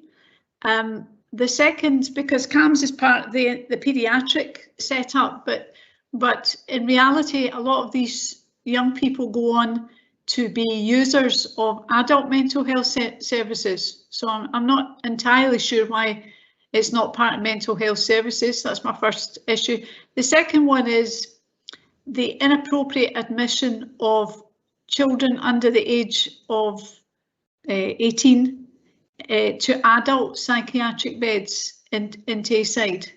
And, you know, whilst we're looking at design and we're looking at centres of excellence, Chair, and we're looking at all the good work that's going on, and we've got new people coming into the service, I think we should be looking at some form of adolescent inpatient unit, whether that's Tayside or it's beds that are put aside in Perth and Kinross. I'm not sure about that. I don't know what the demand is exactly, but I do know that there are a lot of young people who are inappropriately admitted to adult beds, and it's not the right environment for them, Chair. And all the published evidence in the UK demonstrates that there is a better way to look after these young people, many of whom have very complex needs and many of whom go on to be users of adult services. And if they don't get a good experience as an adolescent, you know, it's not a good starting off point in terms of our care for them, you know, throughout their developing lives, and what it does to people if we have to admit them into these quite often inappropriate adult environments. So it's really a question of how can we take it up on their behalf? What do other stakeholders think about that? And whilst everything's fluid, could we try to make a bit of a case for that, Gordon? Thank you, Chair. Thanks, Pat. Gordon? Yeah, I mean, these are all points that we could usefully discuss. Of CAMS being a team function, you know, that's a legacy of how the integration schemes were devised 6 years ago, and a positive determination in Tayside that children's services would not be delegated to health and social care partnerships and IJBs.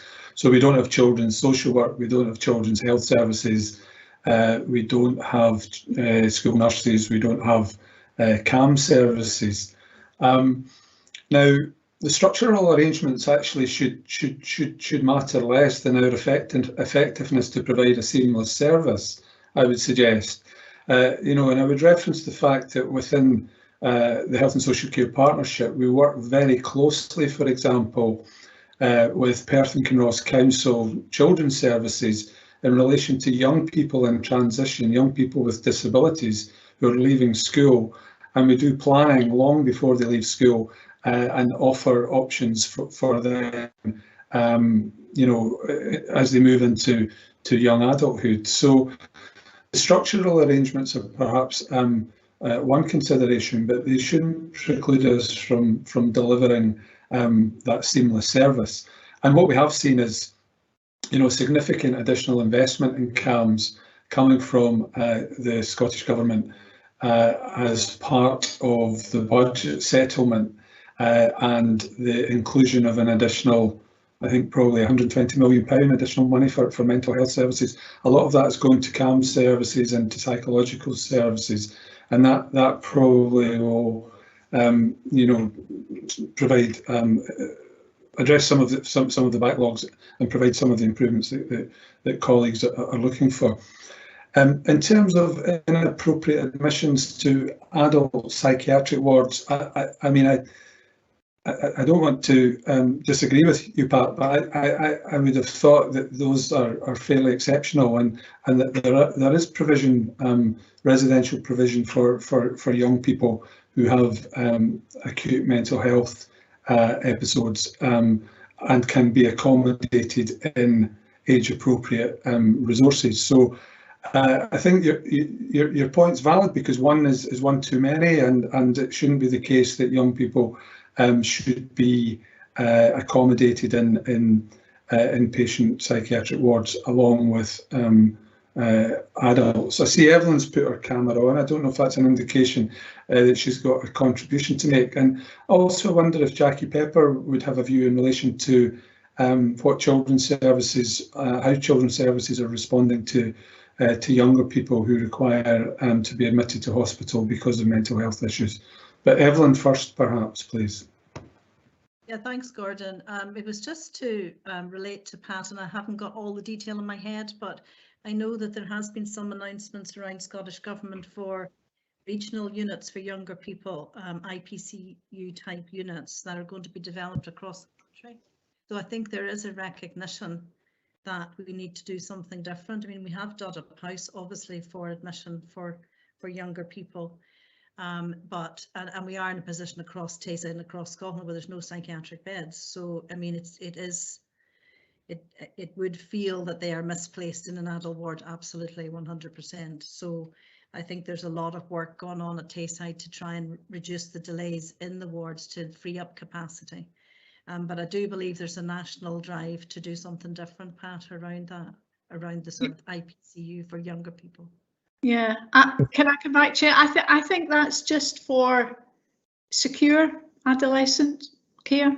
I think it's just for, I think Lanarkshire have I think they have a business case for secure care for adolescents, but I'm not sure that it's just regular beds, if you know what I mean. But I mean, I'm not definitive, and I'm not as close to it as you are, Evelyn.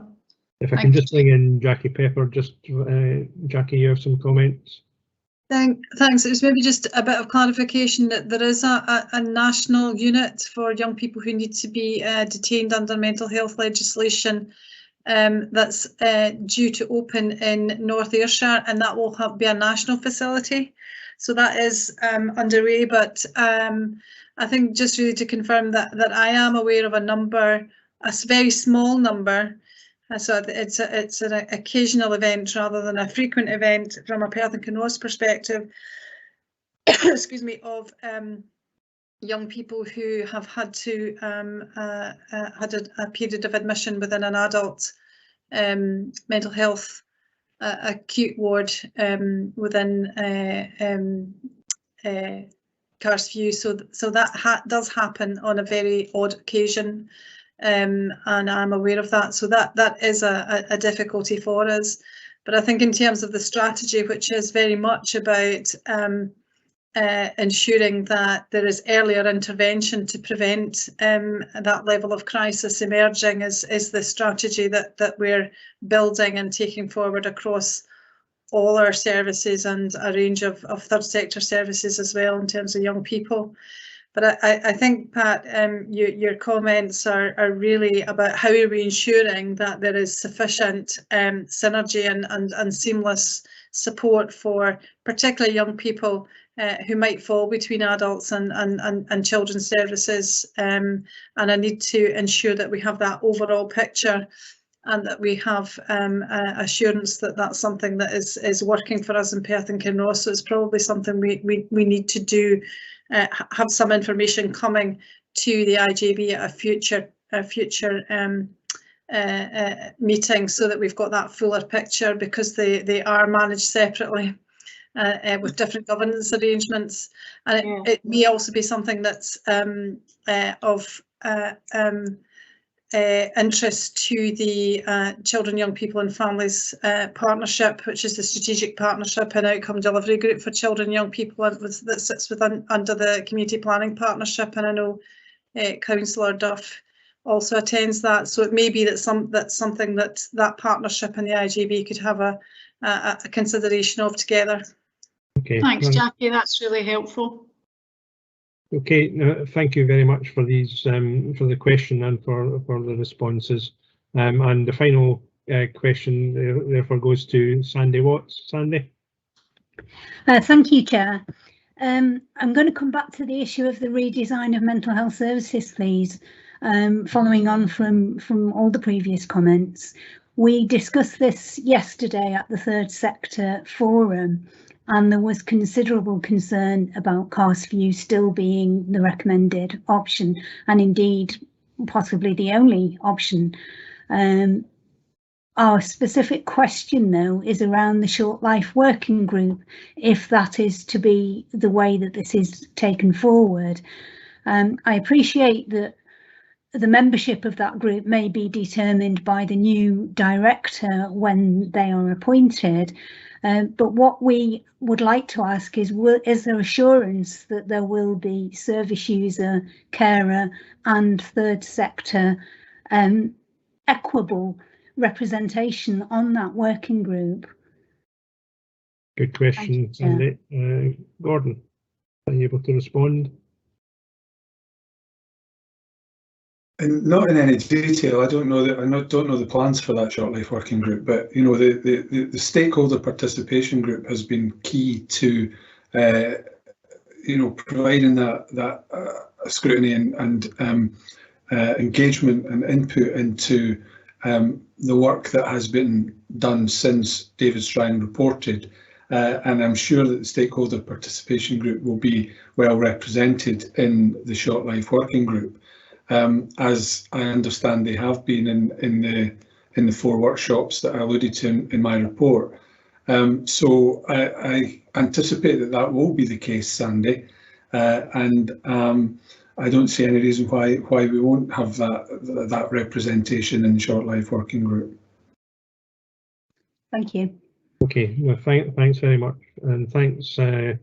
Thanks, Gordon, for your report and for the fulsome answers to the questions and comments raised by members. Okay, I'm going to take a short break just now, a comfort break, and we shall resume with a presentation on the remobilisation plan update at 3 o'clock. So this meeting is in recess until 3 p.m. Thanks.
Okay, if we're all back in our respective virtual seats, we can resume. That's okay.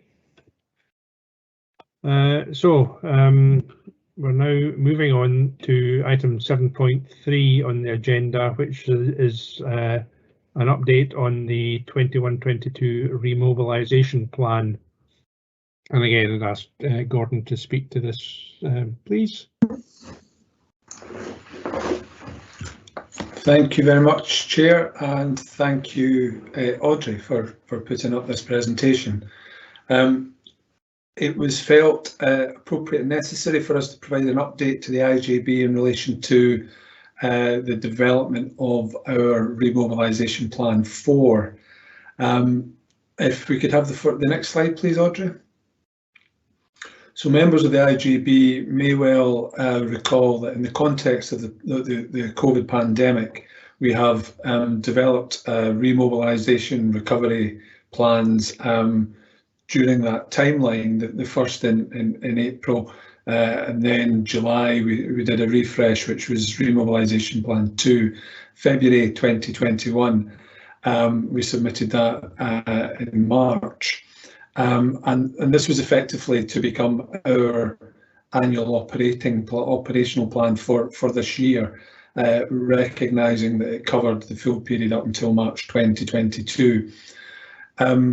So since then, the IJB approved the remobilisation plan in April, the shape and scale of our response and remobilisation has evolved in response to the changing manifestations of the pandemic and the emerging new priorities.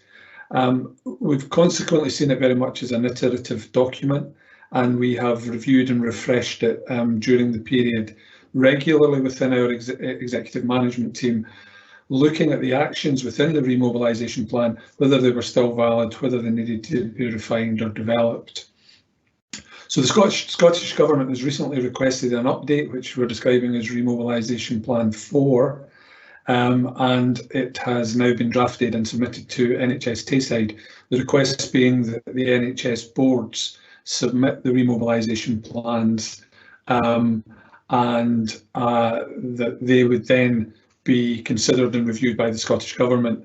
And effectively, the period covered requires us to incorporate our winter plan into the remobilisation plan that we've now updated and are describing as remobilisation plan 4.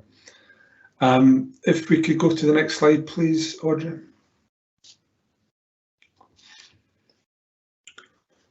So what we've done is we've reviewed progress in relation to the earlier remobilisation plan, we've updated it and provided a full update on existing commitments, and we've added new priorities. The opportunity to provide this remobilisation plan update has been timely because it's allowed us to bring forward some emerging issues, and those are identified there. Contingency plans for the safe delivery of services, particularly across community mental health services, medicine for the elderly and psychiatry of old age. These are services that are experiencing workforce and bed pressures, and we've been able through the remobilisation plan to put in place some mitigating actions that will ensure that they are more resilient in the months ahead. As I've indicated, our winter planning is now articulated through the remobilisation plan, and that includes the vaccination service, flu immunisation. So we're not doing a separate winter plan, but that's now within our remobilisation plan 4. And we've also identified issues that we've articulated, I think, previously to the IJB that are causing some concern, and that's around the premises requirements of the Health and Social Care Partnership for staffing and for service delivery. And we've included within the remobilisation plan the fact that we're now actively engaging with NHS Tayside and Perth and Kinross Council to seek to resolve some urgent accommodation pressures. If we could have the next slide, please. So the IJB, as well as approving remobilisation plan 3, approved a reporting cycle, and our intention is to provide a mid-year report on progress in relation to the remobilisation plan to the IJB in December, as previously intimated. This builds on the more regular reporting to the Audit and Performance Committee in June and September in relation to our performance against the Ministerial Strategic Group's objectives and national outcomes. And as the annual performance report articulates, this shows that we continue to demonstrate good performance compared to the rest of Scotland across almost all areas where that the indicators cover, despite the challenges that we're having to deal with.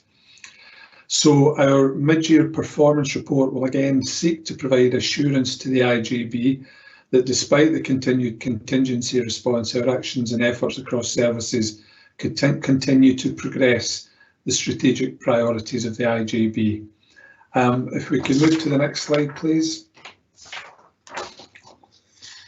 So, as well as a remobilisation plan, there's a financial plan that sits behind that, and we have received significant additional funding from the Scottish Government to meet the costs that have been borne as a result of our COVID response and remobilisation. We've engaged closely with Scottish Government and they have recently been carrying out a benchmarking of the costs incurred by all the health and social care partnerships and health boards across Scotland, and we remain confident that these costs, the costs that we are forecasting and are directly attributable to our pandemic response, will be fully funded. The Audit and Performance Committee will continue to provide a key role on behalf of the IJB in ongoing scrutiny of financial performance, and we will be updating the Audit and Performance Committee as we go in relation to any information we get from Scottish Government around their commitment to meeting the additional costs that we have incurred as a result of our COVID response. Next slide, please, Audrey. Members of the IJB are aware that we continue to have some capacity challenges. That includes in operational management, that includes in service delivery, but it also extends to the levels of corporate support. This remains a challenge across a number of areas, and this is reflected in the IJB Strategic Risk Register. We are reviewing corporate support function and capacity. This is being fed into both the review of the integration scheme that's being led by Vivian Davidson and Angus on behalf of Tayside. And this will also support the internal audit of corporate support that is currently underway and is due to come forward in December. In parallel to the delivery of the remobilisation plan, we are looking at a 3-year financial plan. The conditions for long-term financial planning are obviously complex and fraught with difficulty, but we must begin to lift up and take a longer-term view. So delivery of our remobilisation plan includes contingencies that have required recruitment to additional posts, but many of these do not have recurring funding.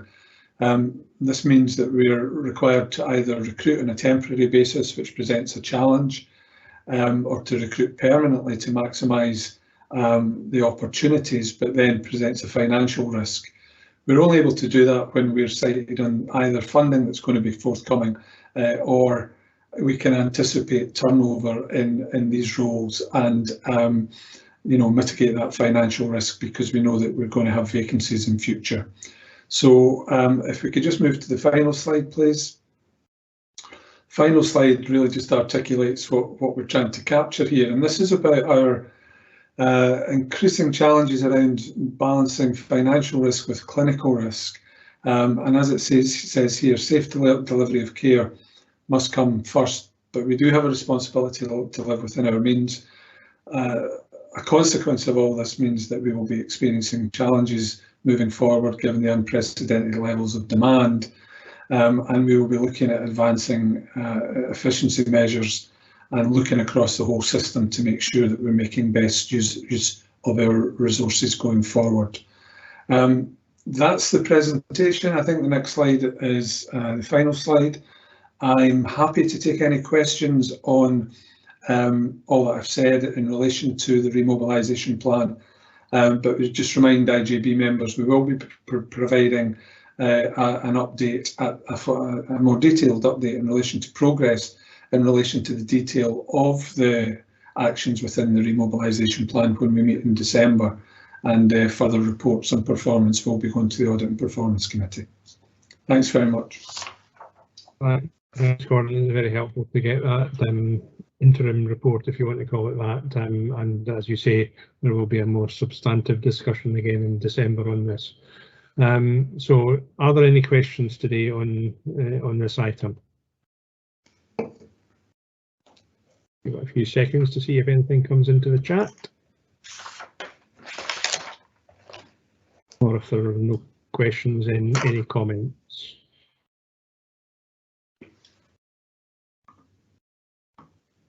Nope, doesn't appear to be. Okay.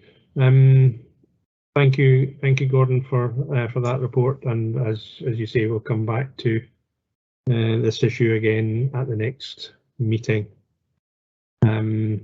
Right. Okay.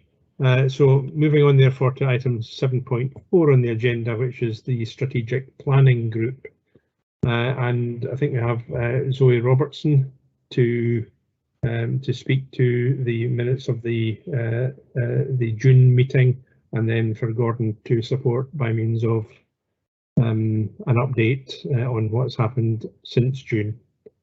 Zoe, are you there? Yes, I'm here, thanks. Yes. You hear me okay? Yeah. I can hear you, can't see you. But That's yeah. okay. I know I'm having to keep my camera off, I'm afraid, because my reception is particularly poor today. No worries. That's okay. No worries.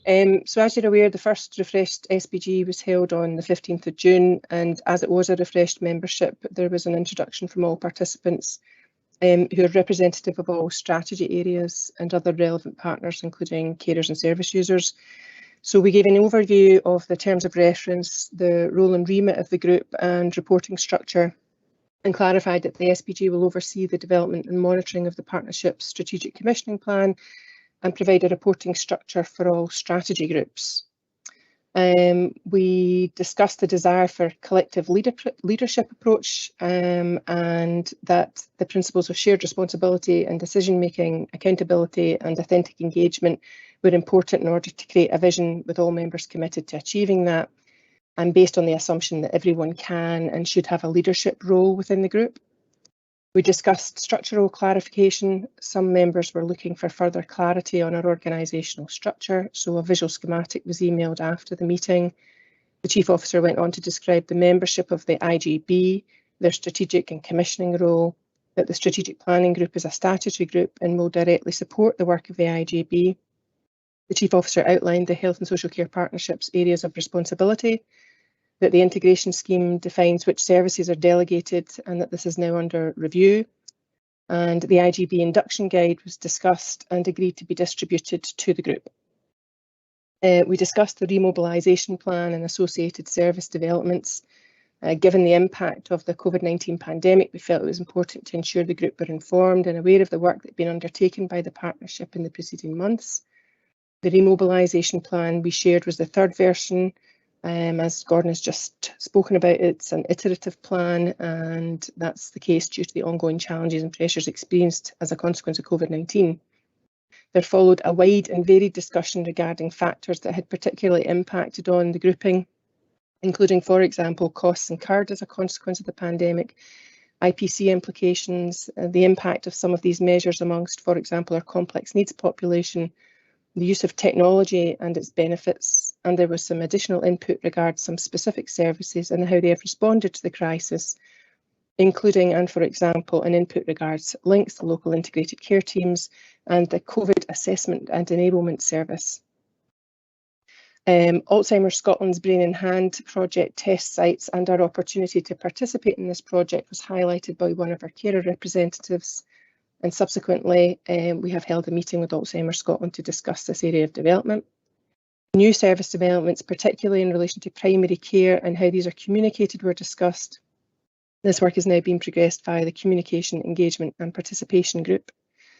Mental health priorities were discussed with the conclusion that the draft Perth and Kinross mental health and wellbeing strategy would be brought to our next meeting in order to facilitate a more full discussion. And therefore the second SPG was held on the 31st of August, and the draft mental health and wellbeing strategy was presented to the group to ensure that it was fully encompassing of all stakeholders' perspectives, and that it addresses any issues pertinent to those living with or caring for an individual experiencing difficulties with their mental health. Feedback received since the meeting has been in relation to inviting young people reps to the strategy group meetings and offering training and awareness sessions to the third sector, both of which are being progressed. The National Care Service consultation document was also shared with the group, and we presented a slideshow developed by the Scottish Government. We asked that members come with their thoughts in relation to areas that were applicable to their area of service delivery, or that might be applicable to them as an individual or someone they care for. Members of the group contributed that they were using a wide variety of mechanisms to feed back to the Scottish Government with regards to the implications for their particular service areas, and asked that we share any links as appropriate, which we have also done so. And the next strategic planning group meeting is now scheduled for the 2nd of November. Thanks very much, Zoe. That's very helpful. Gordon, did you want to come in at this point or separately? No, it's just really over to whether members have any questions about the update in relation to the strategic planning group. I've nothing to add, thanks, Eric. Okay, so are there any questions to Zoe or to Gordon? And if not any questions, are there any comments? So that we have a question from Beth Hamilton. Thank you. I was at the original one on the 15th, and I've put in the note that there's 2 of me on the attendee list, but there was only 1 of me there. But I didn't attend the next one in the end of August because I wasn't sure whether it was intended that I came along or the initial one was just as a somebody attending rather than being part of. So it was just really clarity because I quite enjoyed the meeting, and I wondered if it was something that I could attend in the future, or is it something that you don't particularly want a voting member present? Happy to answer that, Chair, and of course I'm never going to confirm that last point. No, it was Councillor Purvis who had suggested that it would be useful if IGB members could attend, but it really was as observers, and it shouldn't necessarily be restricted to the first meeting. We can certainly circulate details of future meetings if IGB members would be interested in attending. It is slightly challenging in terms of managing that, though, because I'm conscious that I think Eric was probably there as an observer, but he was drawn into some of the conversation. So, you know, it could be difficult, but we can manage that. And the other consideration for the IGB moving forward is whether or not it would be felt to be appropriate to have voting IGB members more involved in the SPG, or indeed potentially involved in chairing or co-chairing it. We really just wanted to get it up and running, to get it back established, and to get that membership right in terms of representation from the third and independent sector, from carers, service users, people with lived experience.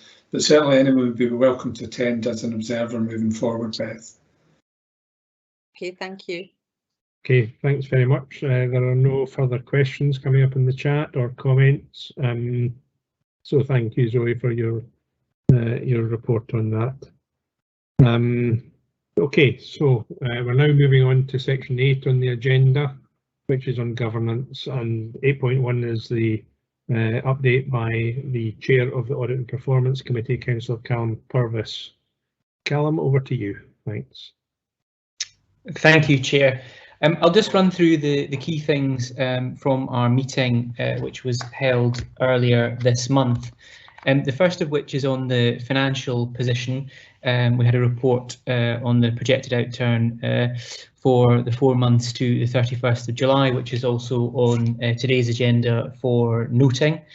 That set out the fact on the health side we were looking at a break-even position once we had applied bridging finance, and on the social care side, we were looking at an underspend of £236,000. So that was a broadly good position to be in. It did also include financial risks more clearly set out, which was something that was raised by our internal auditors, and some of the key risks there are part of that position includes an anticipated Scottish Government funding on top of the COVID reserve that we already have, and if that were not to come through, then clearly that would cause us some difficulties. And also NHS Tayside has requested that £800,000 of the bridging finance that they gave be returned to them to help with the overspend on inpatient mental health services. And there was some discussion around that, and certainly I articulated my preference that it would be better for that to be retained within the Health and Social Care Partnership for looking at shifting the balance, perhaps in this case on community mental health, and that while clearly inpatient mental health is vitally important, that overspend should be dealt with by the Health Board rather than by ourselves. The next item, I think, which is of significance, was the risk management improvement plan. We had a new risk added, which was on partnership premises, which also followed on from some of the discussions we'd had at previous meetings. So that considered some of the risks involved around being displaced from premises, operating from premises that are suboptimal, or premises being located in places that are inconvenient for our service users. And as well as that, there was an improvement action included in the improvement plan associated with the risk management framework for an accommodation strategy for the Health and Social Care Partnership. And I know that that's something that Pat Kilpatrick has raised on a number of occasions. And I know Pat wasn't able to come to that recent meeting, but I hope that does provide some assurance that that comment has been taken on board and actioned. We also had a report on the internal audit progress, and we agreed to introduce a number of performance indicators for internal audit. This is not something that we had in the past, but we think it is very important that the Audit and Performance Committee has some way of monitoring the performance of the internal audit function, which at the moment is provided through the partnership by the Chief Internal Auditor of the Council. We also agreed going forward that reports from either the Council in Perth and Kinross or NHS Tayside that were relevant to the Audit and Performance Committee on their own internal audit functions, where they're providing services that we share, and whether that's IT or human resources or whatever it is, also come to the Audit and Performance Committee. And I think we've talked a lot about information sharing and improving that. We're still finding our way in some of these areas, but I think that's a step forward. And then finally, just to raise the annual accounts we had back from KPMG. They issued an unqualified opinion, and they said they were satisfied that the IGB was a going concern, and were happy that the governance arrangements and financial planning arrangements were in place to ensure good governance. They did, however, raise the perennial issues of the risk sharing agreement and corporate support. I have very recently written to both the leader of the council in Perth and Kinross and the chair of NHS Tayside on those and other matters. And it is frustrating, as articulated at the meeting, that one of these things, or a number of these issues that continue to come up in an external audit report, have yet to be resolved. And certainly in other organisations that would be very unusual. But unfortunately we can influence, but it's not within our direct control. So I think those are the key issues. Our next meeting is in December. As always, people are welcome to come along, even if they're not members of the Audit and Performance Committee. Anyone who's on the Integration Joint Board can come along and participate in the discussion.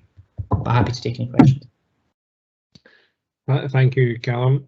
Thank you for your report. It's as comprehensive as ever, and there may be questions from members for yourself, if you're happy to take these. If anybody does have a question, please type Q in the chat.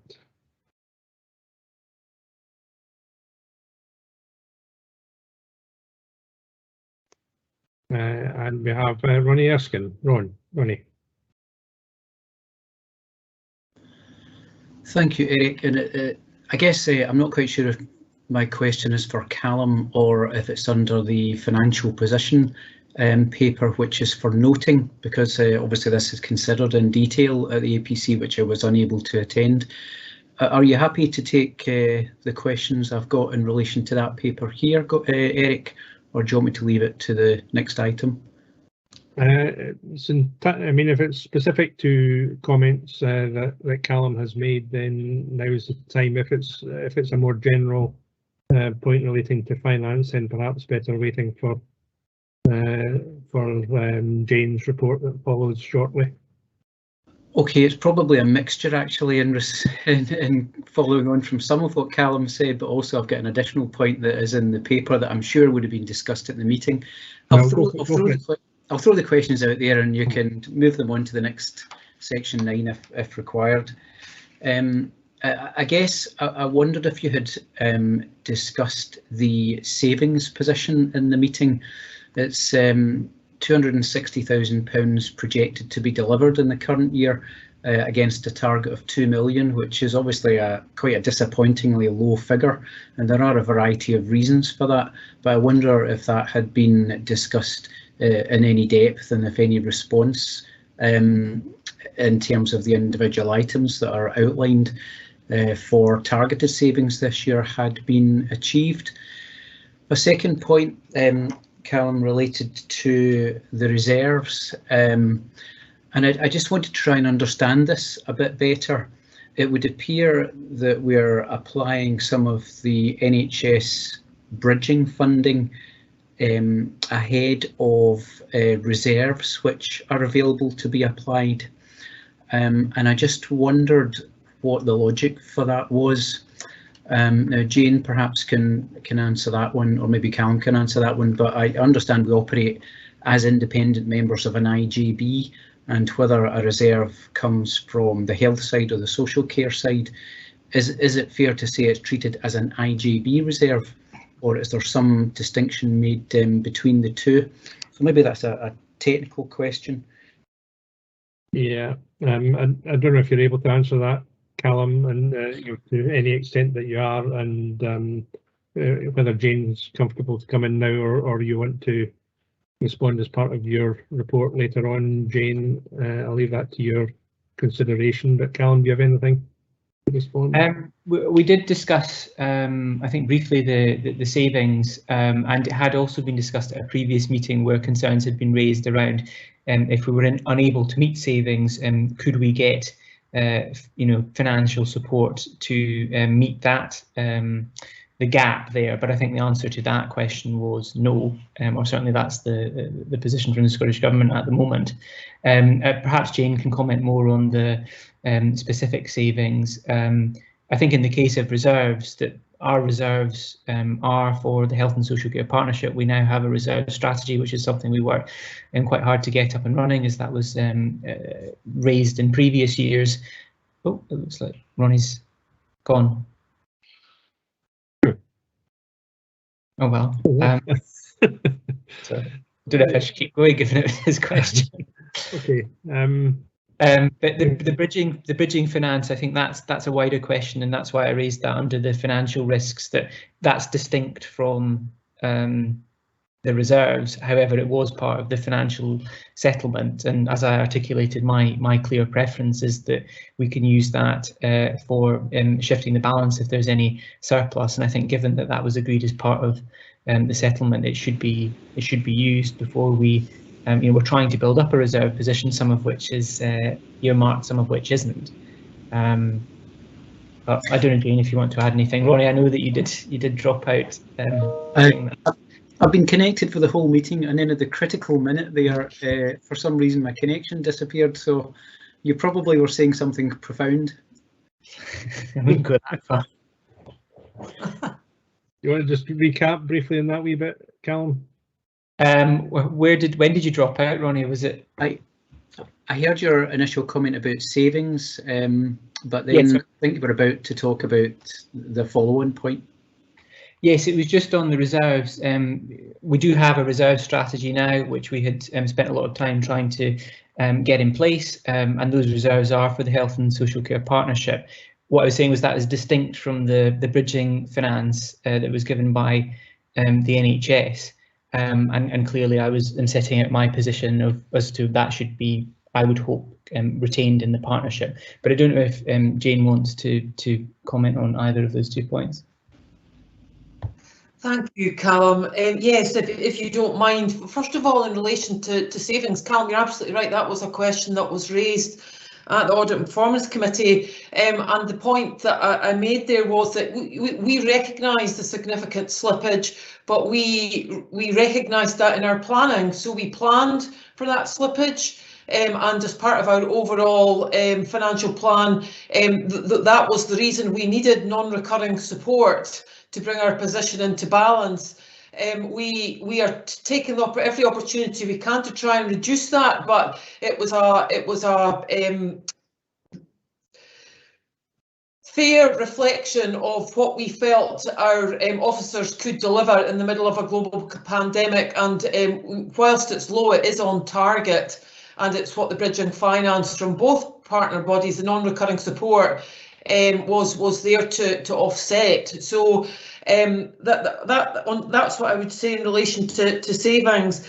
With regard to the NHS Tayside bridging reserve, I think colleagues will recall the detailed discussions we had, that reserve was passed across to balance the financial position.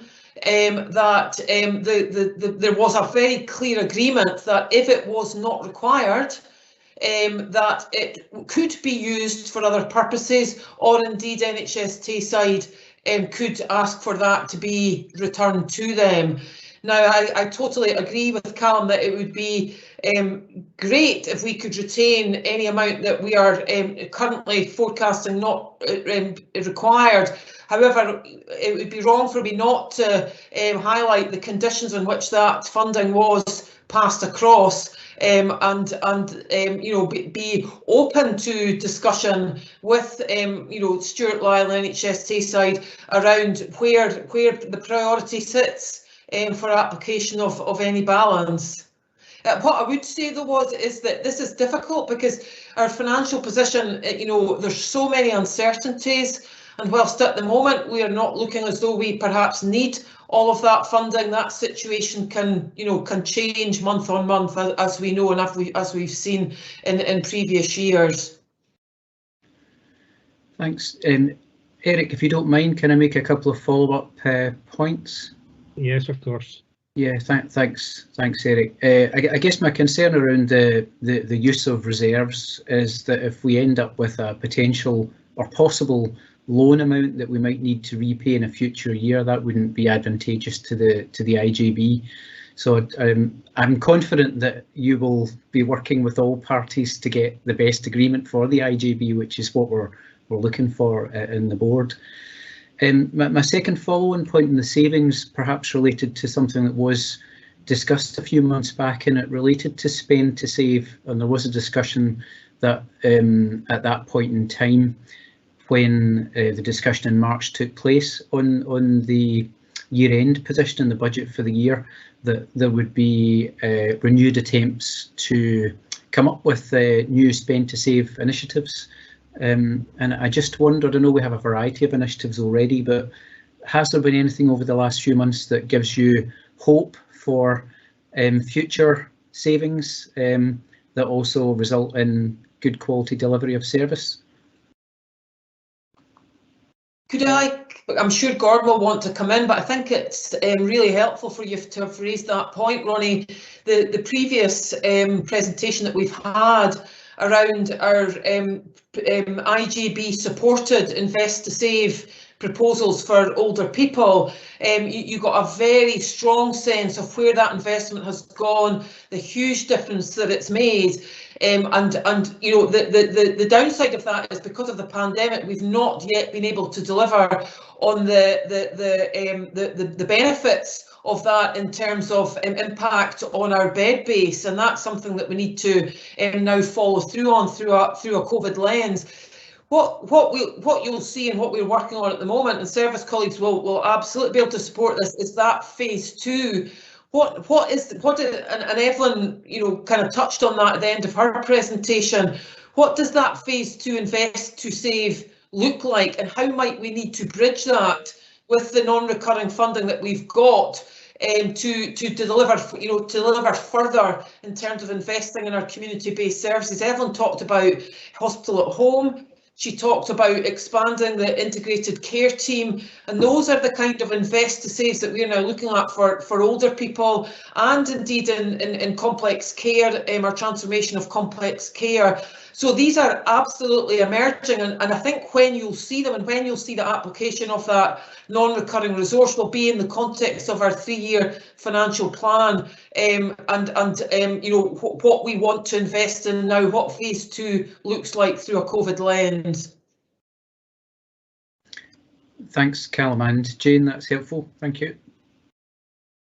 Okay, thanks for that, and I'm not seeing any further questions or comments at the moment regarding Callum's paper or presentation rather. Thank you, Callum, as ever, for your presentation and for answering questions. Okay, so now we move on to what is, I think, the final paper for decision and noting today, which is on clinical care governance assurance arrangements. And we have Gordon Patterson to present, and we're also joined by Lisa Simpson, who is a legal advisor to the Perth and Kinross Integration Joint Board. So, Gordon, do you want to take us through this? Thanks. Yes, certainly, Chair. Thank you very much. I'm grateful for the opportunity to present this paper.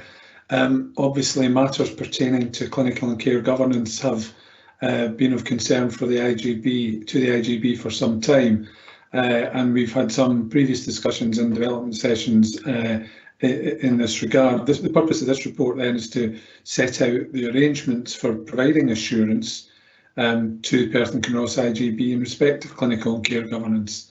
And it recognises that the IGB has a strategic commissioning and planning role in relation to the services that are delivered by Health and Social Care Partnership and are commissioned from NHS Tayside and Perth and Kinross Council. And the operational responsibility for those delegated and hosted services remains with the Health Board and the Council as the employing bodies of the staff. And the professional and clinical responsibilities links directly back to the medical director in the board, the nurse director in the board, and to the chief social work officer in the council in relation to professional social work issues. So it's in this context that the statutory partners have an obligation for ensuring that the statutory duties are complied with and for providing assurance to the IGB in relation to risks being appropriately managed, services being effectively delivered, particularly where they have a direct bearing on the IGB's strategic objectives. So since integration, we've had our Care and Professional Governance Forum. It's chaired jointly by the Clinical Director and the Chief Social Work Officer, provides assurance in the quality, safety and effectiveness of all services that fall within the responsibility of the Health and Social Care Partnership, both delegated and hosted.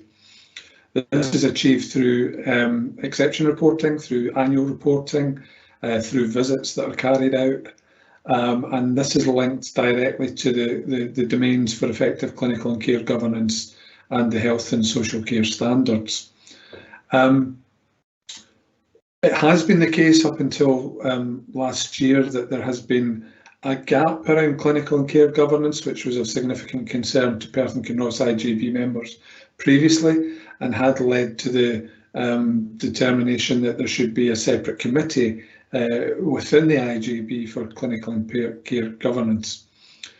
However, in the intervening period, NHS Tayside has reviewed its governance approaches, and what we now do is have a regular report from the Care and Professional Governance Forum directly to the Care Governance Committee of NHS Tayside, and that committee is able then to determine what level of assurance it has in relation to the health services being managed by the 3 health and social care partnerships, as well as other divisions within NHS Tayside.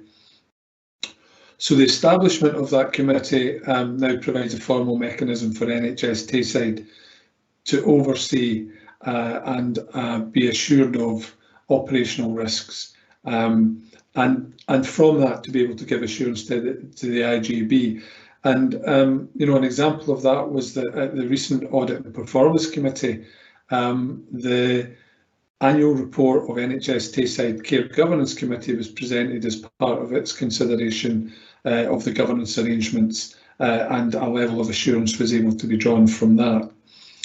So that development has, we would contend, perhaps reduced the risks here, or provided a mechanism for providing that clinical assurance that, as this report recommends, perhaps precludes the need for a separate committee from now being established.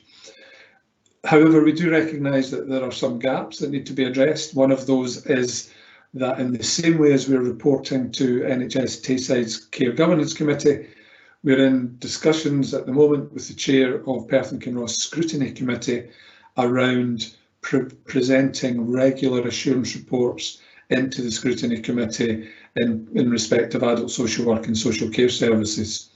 So that would create the conditions for us to be able to report from a health and social care partnership, operational risks, clinical and professional governance, quality assurance activity into the statutory partners who have the responsibility for operational delivery and clinical oversight.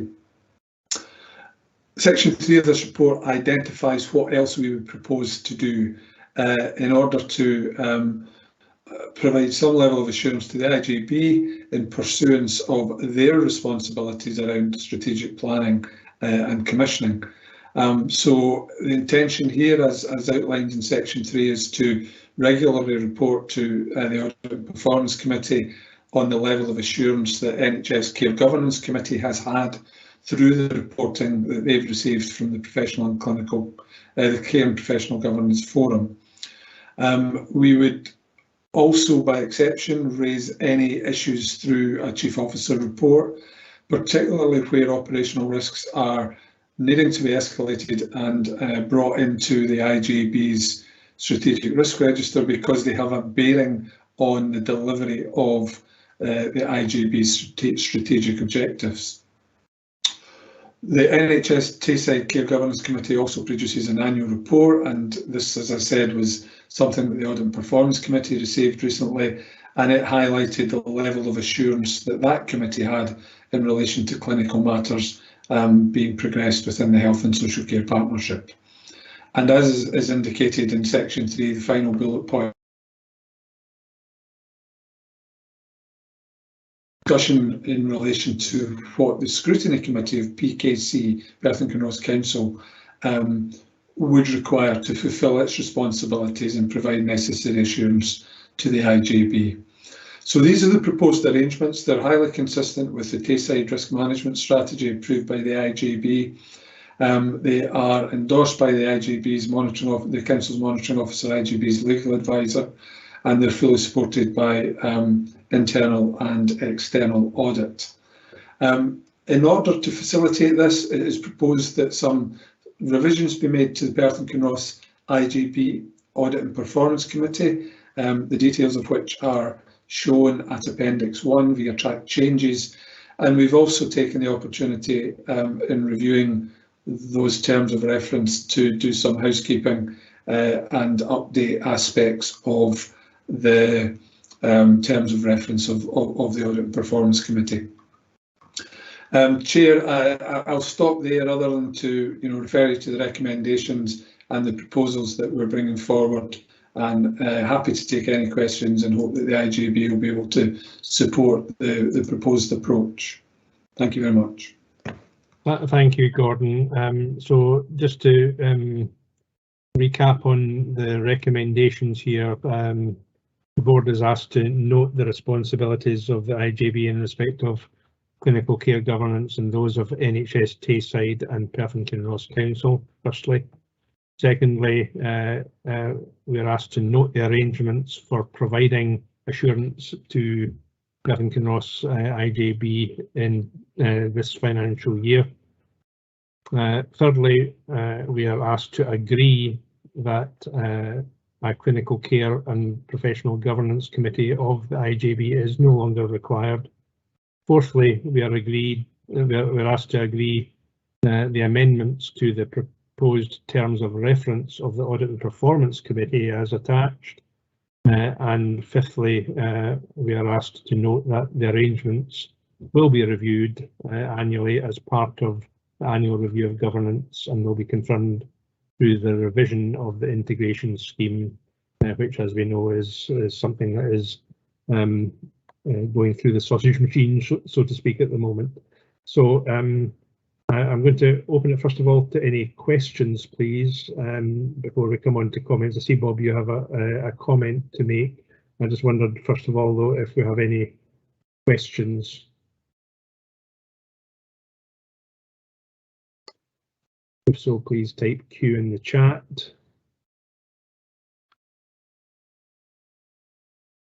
Okay, so we've got 3 questions. First of all, Councillor Purvis. Okay, I had a few questions, but I'll maybe ask my first one, and then I see there are others who might want to cover the same thing, so we can come back to me later if they haven't. The first one was on the recommendations of the type of assurance that we'll be getting at 3.1. I think one of the things that I had raised previously when this model was being proposed was whether it was possible to have some kind of statement of assurance, given that we're being asked to place reliance on these other bodies, but it's through the Chief Officer that assurance is ultimately being provided to the Integration Joint Board. While I note we've got the risk escalation report that's being talked about, will we be getting a statement of assurance from the Chief Officer saying that he is satisfied that there are no issues? Because I see that as 2 distinct things, because if we're only being told when there is an issue, we still need to be told that that those arrangements are in place and that there aren't any concerns. Okay, that's a fair question. Gordon, are you able to answer that? Yes, I think that unless Lisa's going to correct me, I don't see any difficulty with that, because probably what I would like to be ensuring that I am much clearer on is a formal report back to me as the Chief Officer from the Clinical Director and the Chief Social Work Officer on the work that the Forum has done in advance of that being reported to the Scrutiny Committee of the Council and to the Care Governance Committee of the NHS. And at the moment that report does come to the Executive Management Team, and we provide a challenge and we provide a review and we ask questions about areas where things could be improved. That shouldn't preclude us from more formally reporting that level of assurance to the Audit and Performance Committee, for example, on the back of the EMT review. But I see Lisa's put her camera on. She might have a view on that. No, nothing to add to that. So certainly that's something that we can offer on the basis of that process that I've just described. Although Jane's put a comment in the box, I'm not sure if it's in relation to this particular question. Yeah, Jane, is there something you wanted to come in response to this particular question? Yes, just briefly to assure Cam that in relation to standard annual assurance, that we've just been through that process at the Audit and Performance Committee where assurance is coming forward from both partners in relation to governance, and governance extends to risk management and clinical care governance, and as part of that annual process we should be receiving clear assurance from both partners that all aspects of effective governance are in place, including that in relation to clinical care governance and risk management. Chair, can I just very briefly come back on this point? It's not a separate question, if that's all right. No, I completely accept that, and it was very welcome that as part of the assurance statements this year we did have that information in the annual report from the NHS Tayside's committee. I just think that it's about the regular assurance throughout the year. It's not each year we check and then if there's been any problems we get those highlighted. But if this is the way that is being suggested, essentially I want the Chief Officer to say that he is satisfied with those arrangements, even if there isn't a problem, because I think that is required if that is the approach that is being suggested. That's all. Okay, thanks for your question and I note your comments. Okay, the next question is Councillor McDade. Thanks, Chair, and yeah, I think following on from the previous discussion, I would also appreciate a statement of assurance, because basically the Chief Officer is the person who's in the position to challenge what is coming before him in terms of evidence. So I think we're placing our reliance on him. So a statement of assurance I think would provide us with what we need. If I can come on, just a quick question on third-party providers. I'm just looking for a bit of a understanding. I think I know probably what the answer is to this, but I just want a bit of clarity. Where we commission third-party provision that's not through the NHS or through PKC, who is essentially doing the scrutiny there? I'm assuming that under health circumstances it would be NHS, and under care side it would be the council. But I just want a bit of clarity on that, because a number of years ago I raised the hypothetical situation of, say, outsourcing some of our mental health services to a different health board. I'm just looking to get a bit of clarity on where that sits in this framework. Okay, Gordon. I mean, I don't think it sits anywhere else than within that portfolio that we consider within the Clinical and Professional Governance Forum, because you might remember from a couple of development sessions ago, and you'll know this as a councillor in PKC, Councillor McDade, that so much of our social care activity is outsourced from the independent sector, our care at home provision and our care home provision. Mostly is outsourced rather than provided in-house. The quality of that care is assured through contract compliance activity, through quality assurance activity, both by staff working within the Health and Social Care Partnership, but also through the regulatory role of the Care Inspectorate. And those are the kinds of things that are fed into the Clinical and Professional Governance Forum and are considered by, I see Jackie's put her camera on, and Hamish Dougal. So it isn't exclusively in-house provision, council provision and health provision that is the subject of scrutiny and assurance. It extends to commission services, and that equally would be the same if any health services were commissioned. Okay, thanks. And Jackie, do you want to come in on this issue? You just want to mute. Yeah. Sorry, yes, thanks, Councillor Drysdale. Yeah, Gordon's covered that very well, thank you. But also just to say that when I prepared the Chief Social Work Officer's annual report, it covers the provision of adult social care across all sectors, in order that elected members have oversight of the quality of care across the provision for people in Perth and Kinross. So Gordon's quite right, we do monitor that, and we monitor the quality of gradings from independent scrutiny, enforcement activity requirements that may be provided to all sectors. So that information is available to the forum, but it's also available through annual reporting from myself. But this is one of the areas where we would be wanting to have more regular provision and more real live updates to council committees through scrutiny, rather than a single annual report, which comes later in the year. Thanks, appreciate that. I was where I expected it to sit, but you know, I think one of the things we've seen in recent times is that perhaps the third-party provision is where there is slightly weaker scrutiny because it is at arm's length, and I'm pleased to hear that we are tightening up on the council side through the scrutiny committee. I appreciate Jackie does provide a very comprehensive report to 3 various bodies that I sit on, so I see it 3 times, and it is a very comprehensive report, so I appreciate that, but I just wanted clarity on that point. Thank you. Thanks, Sander. Okay, moving on, Councillor John Duff. John. Thanks, Chair. Yeah, I was just looking for a wee bit of clarification myself.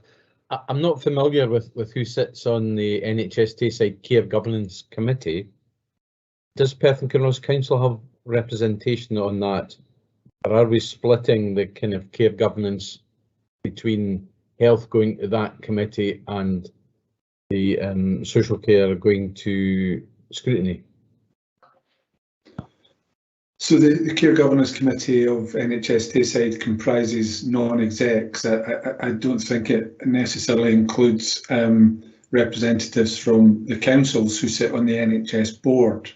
But what we would be doing, Councillor Duff, is reporting to the Care Governance Committee of NHS Tayside the business of the forum, with a particular focus on the health business. And as myself and Jackie have alluded to, we would then be taking a similar report to the Perth and Kinross Scrutiny Committee, but with a particular focus in that report on adult social work, social care, adult protection issues that pertain to the business of council staff who are working within the Health and Social Care Partnership. So it would be a similar report. The covering report would probably draw out the more relevant parts for the committee that was considering it. We wouldn't wish to advocate a disintegrated approach, but we're recognising that we have 2 masters to serve here, 3 if you like, but those are the ones that particularly are responsible for these issues. So that's why this proposal's come through. Okay, no, that's fine. Thanks, that helps. Thank you. Thanks, John. Okay, we now have Beth Hamilton. Beth. Thank you very much. I suppose this comes from a point of ignorance and being relatively new non-exec, but I'm going through quite a detailed process around active governance with my induction process, and this just seems to make active governance pretty difficult to do, because from what I can see, I would have to just take assurances and statements. I wouldn't be able to see trends and where everything's coming from. I'm not in the audit and performance, so the only place that I would see things is as an actual board member. So the amount of papers that I would really want to do any active governance would be huge coming through IGB meetings. Is that the only route that I would have then? To see what's happening, just to get an assurance statement, which doesn't seem what everything's telling me that I should be doing. I mean, from my perspective, and I might look for Lisa to come in here, I think probably what you're highlighting for me, Beth, is the distinction between some of the boards and committees that you might be on where you're responsible for the running and the quality of the services. And this board, where you're not, you're responsible for commissioning and planning those services and seeking assurance from others in relation to any difficulties that they're experiencing that will prevent the IGB's strategic priorities from being delivered. So I think it's that distinction, and some of the on-board governance guidance probably doesn't reflect the unique characteristics of an IGB as a commissioning and planning body rather than a delivery body. And I see Lisa nodding there. That would be my interpretation of the distinction. Yeah, I think the other thing that the on-board guidance will not really help you with the fact that most of you are all sitting with two different hats at different times. So as a non-exec member, the on-board the guidance is appropriate to you when you're in your NHS board roles. And similarly, our elected members on the IJB know themselves that they have responsibilities and guidance, etc., when they're sitting in their roles as elected members, dealing with council business, dealing with the operational side, and an assessment and assurance on that role. So the members in the scrutiny committee would be taking a very similar role as I would expect any members that are on the clinical care governance committee in NHS Tayside, but that's quite a distinct role because you are doing two different things. In your NHS, you are looking at the business of the NHS and the things that the NHS is responsible for, which is the operational delivery. And when you then are not sitting in that board, but you're sitting on this board, you have two separate functions. And I think that's where some of our discussions have maybe got a bit conflated in the past around this area. It's about recognising you have two completely distinct roles. So it's not that we're not applying good governance in this board, it's that your role on this board is totally different. That's helpful. Thanks for that, Gordon and Lisa. Is that okay, Beth? Well, no, because, well, I'll pick it up out with the meeting, but certainly I was in one of the first integration training events yesterday, and that was NHS Education and the Council and Scottish Government, particularly around the integration board members. And that's not the understanding that I took, that we're not there to really fulfil the same kind of role. But I could pick it up again, but it's just, it seems that my only source of information then is through the actual IJB and but I'd appreciate a discussion offline about that and no sort of squaring this with the training. No problem. We'll certainly facilitate that. Okay, thanks for that. And Ronnie Erskine, you have a question? Thank you, Eric. Firstly, I just wanted to commend the clarity of the paper. For me, this is probably just about the clearest written paper I've seen in the 2 years that I've been involved in the IJB, and it sets out in section 2 very much so an attempt to distinguish between the different roles and the different responsibilities, which is really, it's taken me 2 years to understand this. So I'm delighted that it's actually down in paper, and Lisa, Gordon and anyone else should take a lot of plaudits from that. So that was just my I know that's a comment, Eric, it's not a question, but it's a precursor to a question, if that's all right. I do think, though, Beth has raised an issue in my mind around that, how do you get visibility from APC to the wider board members that are not on APC? That's maybe one for consideration. The questions I've got, I guess, relating to the reputational angle here. I suppose what I'm looking for a bit of assurance on is if something happens and it becomes a major issue very quickly, how does that flow through to the members of the IJB? Because having a quarterly APC meeting isn't going to do it. Maybe it's a bit like what we had in COVID updates, and we had regular updates from the chief officer through that period. But I'm just looking for a bit of assurance that where there's a reputational issue allied to the sorts of issues in the paper, we have a method that allows IJB members to be updated on that. Not that that wouldn't come through other routes as well. That was my first piece of assurance I was looking for. The second was around the increased load on the Audit and Performance Committee, which is already a busy committee and has lengthy papers on occasions. It's really important, I think, that that committee is able to get through its business quite effectively, and I suppose I'm looking for a bit of assurance that we can manage this, the time and the APC effectively, and I'm hoping, we obviously we're open and transparent as far as we can be. and I'm delighted that other IGB members can sit on the APC, but I would ask for a bit of clarification on, I think it's para 5 in the terms of reference, that just explicitly says non-voting members are there as observers and not as participants. I think that would help to ensure that we get through the meeting agenda on time, given that we're potentially adding a bit to the burden. So overall, very happy with the paper, and thanks for pulling it together. Okay, thanks. A response to that, Gordon?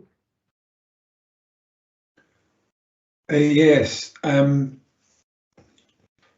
So, I mean, I think you touched on a point in relation to reputational risk there, Ronnie, insofar as there may be other routes for you to be apprised of things that are happening. And, I know that you would regularly receive updates from NHS Tayside Communications in relation to any matters pertaining to the operational delivery or risks pertaining to some of that activity.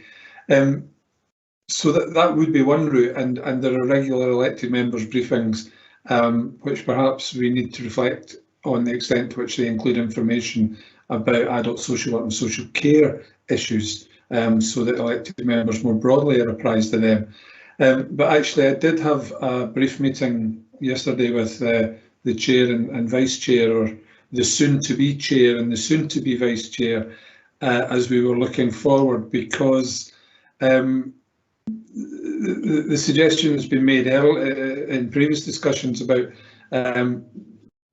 the need to create better opportunities for keeping IGB members updated on some of the developments that either don't fall into a briefing or necessarily require a formal report to the IGB. So Bob, as the new chair, would be very keen that we look at putting in place bi-monthly meetings to provide an update for IGB members. So anything of significance need not wait for a meeting, of course. But part of the challenge is that we might not brief you on something because it's being briefed into NHST and PKC as they are operationally responsible, and it wouldn't necessarily be something for you to be briefed on as an IGB member, lest it was affecting the delivery of services in pursuance of your strategic objectives. But I appreciate it's not ideal that that sometimes things will be happening that you're not cited on, and you can be blindsided on them. So we need to be thoughtful about how we can address that. Can I just comment quickly on that, Eric? I agree with that, but I do see the IGB role as separate from council and health roles, and I think there could be occasions where there would need to be information sent out to IGB board members, which may in some ways overlap, but there's still a discharge of an obligation, I think, if it becomes a reputational issue of such significance. So we just ask that that's taken into account in discussions. Thank you. No, thanks. Your comments are noted. Now, there are no further questions in the chat, but Callum, you indicated you might have other questions to come back on if they hadn't been asked by others. Yes, thanks, Chair. And I suppose it's just a number of further questions around the responsibility of the Integration Joint Board in this regard. And I know that we have gone around in circles on this to some extent, but I do think it's clearly a very important issue. I think, and this is not to give an easy answer to these questions, but a lot of the problems do arise from the integration scheme. I presume at the time it was something that was clearly new and it was very difficult to get together, but I do see there's some inconsistencies in that original scheme. But it's just some of the examples through the scheme, like at 6.5, it talks about the Integration Joint Board will ensure that explicit arrangements are made for professional supervision, learning, support and continuous improvement for all staff. 6.6, that we will ensure that there is evidence of effective information systems. And my reading of that is if we're ensuring it, it's not just that we're being provided with assurance, that we have a responsibility to make sure that that is in place. And more so at 6.9, which is not something that's referred to in the paper at all. The Integration Joint Board is responsible for embedding mechanisms of continuous improvement of all services through the application of a clinical care and professional governance framework. Now, again, some of the things referred to in the original integration scheme aren't currently in existence, but I still don't think that all of what is set out in the integration scheme, while it is very explicit that the accountability and professional accountability for health and for care sits with NHS Tayside or with the Chief Social Work Officer, I'm not sure that the proposal on the table fully encapsulates what our responsibilities are. Now, I've said before, I know there's been a big long debate about having a separate committee, and I've said that while that was my original preference, I'm not precious about where that information comes to, but I'm really just seeking clarity on what, whether from Lisa or from Gordon, that your interpretation are of those points where my reading is that that is a responsibility for us rather than just to be assured of that.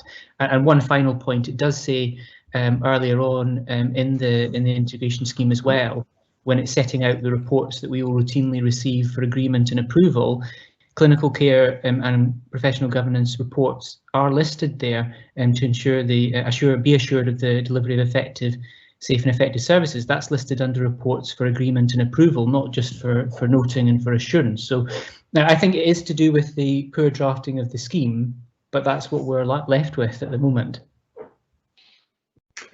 Yeah, so I mean, I wouldn't comment on poor drafting. I think it was meant to address the needs of integration bodies at that time, and was written before we've had the experience over the last 5 years. It is one of the compelling reasons why the integration scheme needs to be revised.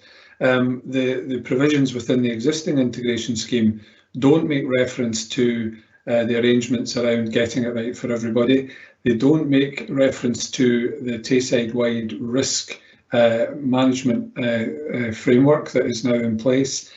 And unfortunately, the integration scheme at various points refers to bodies that were never yet constituted, or in some cases bodies that have subsequently been disbanded. So I think it becomes difficult then to identify which aspects of the integration scheme remain valid.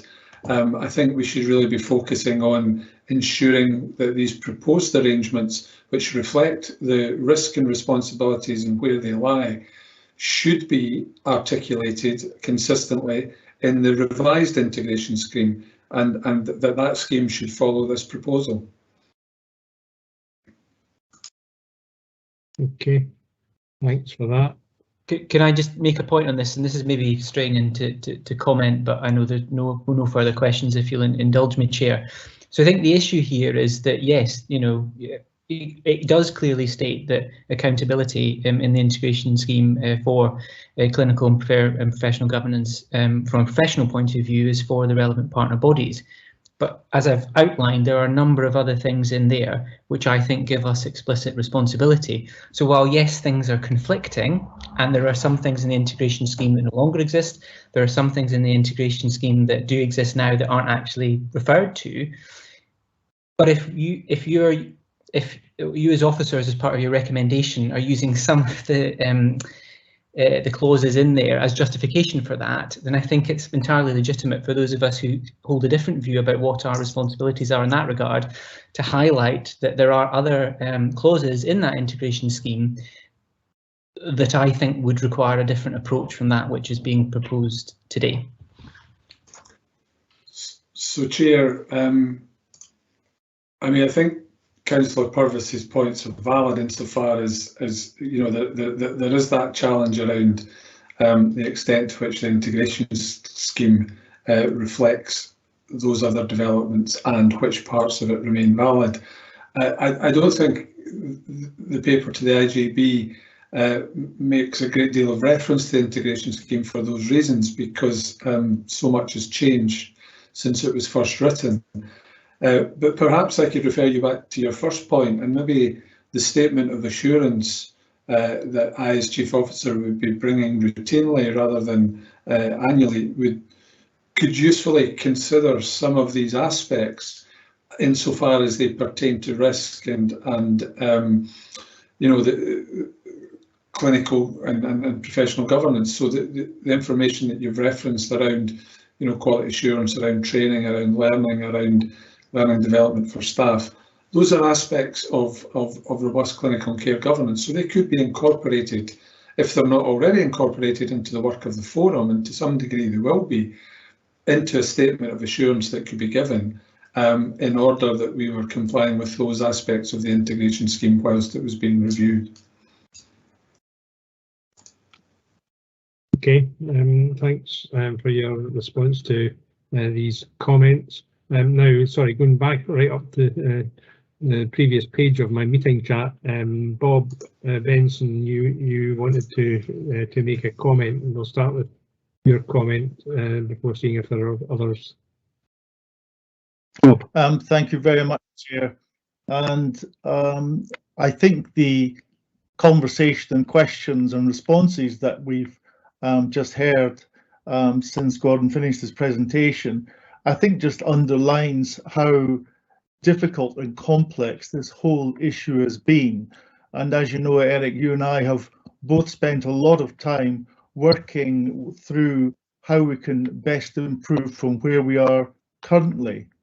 And I think I've been particularly impressed by the responses by the Chief Officer, the legal advisor, and indeed the head of social work to all the questions that have been raised. But it's clear there are still questions that will remain, and we cannot resolve all of these. Where I'm particularly concerned now is that we are in the here and now, but this paper, which I think is an excellent paper, it is one of the best papers I've read, is the best way forward for such a complicated and difficult issue. And I would support all of the recommendations within this paper, bearing in mind some of the highly and passionate and intelligent comments that have been made about the paper to date. And I think we've got more work to do, obviously, but I think this is the best way forward. Thank you. Okay, thank you. So yeah, and just picking up on your points there, Bob, you know, item 5 on the recommendations does clearly set out that the arrangements, if approved, will be reviewed annually as part of the annual review of governance and will be confirmed or not through the revision of the integration scheme. So, you know, I think what we're seeking to do here is to take forward the recommendations that have been made now, but this is not for all time. This is, you know, it's going to be the subject of review going forward, and we're aware that the review of the integration scheme has commenced, and that we are going to be commenting on that in the period ahead, in the month ahead, and so, you know, things could change. But as you've set out there, Bob, we are currently where we are, and we're seeking to make a decision now on how we on how we take this forward. So if there are no further comments on this issue just now, I'm not seeing any at the moment.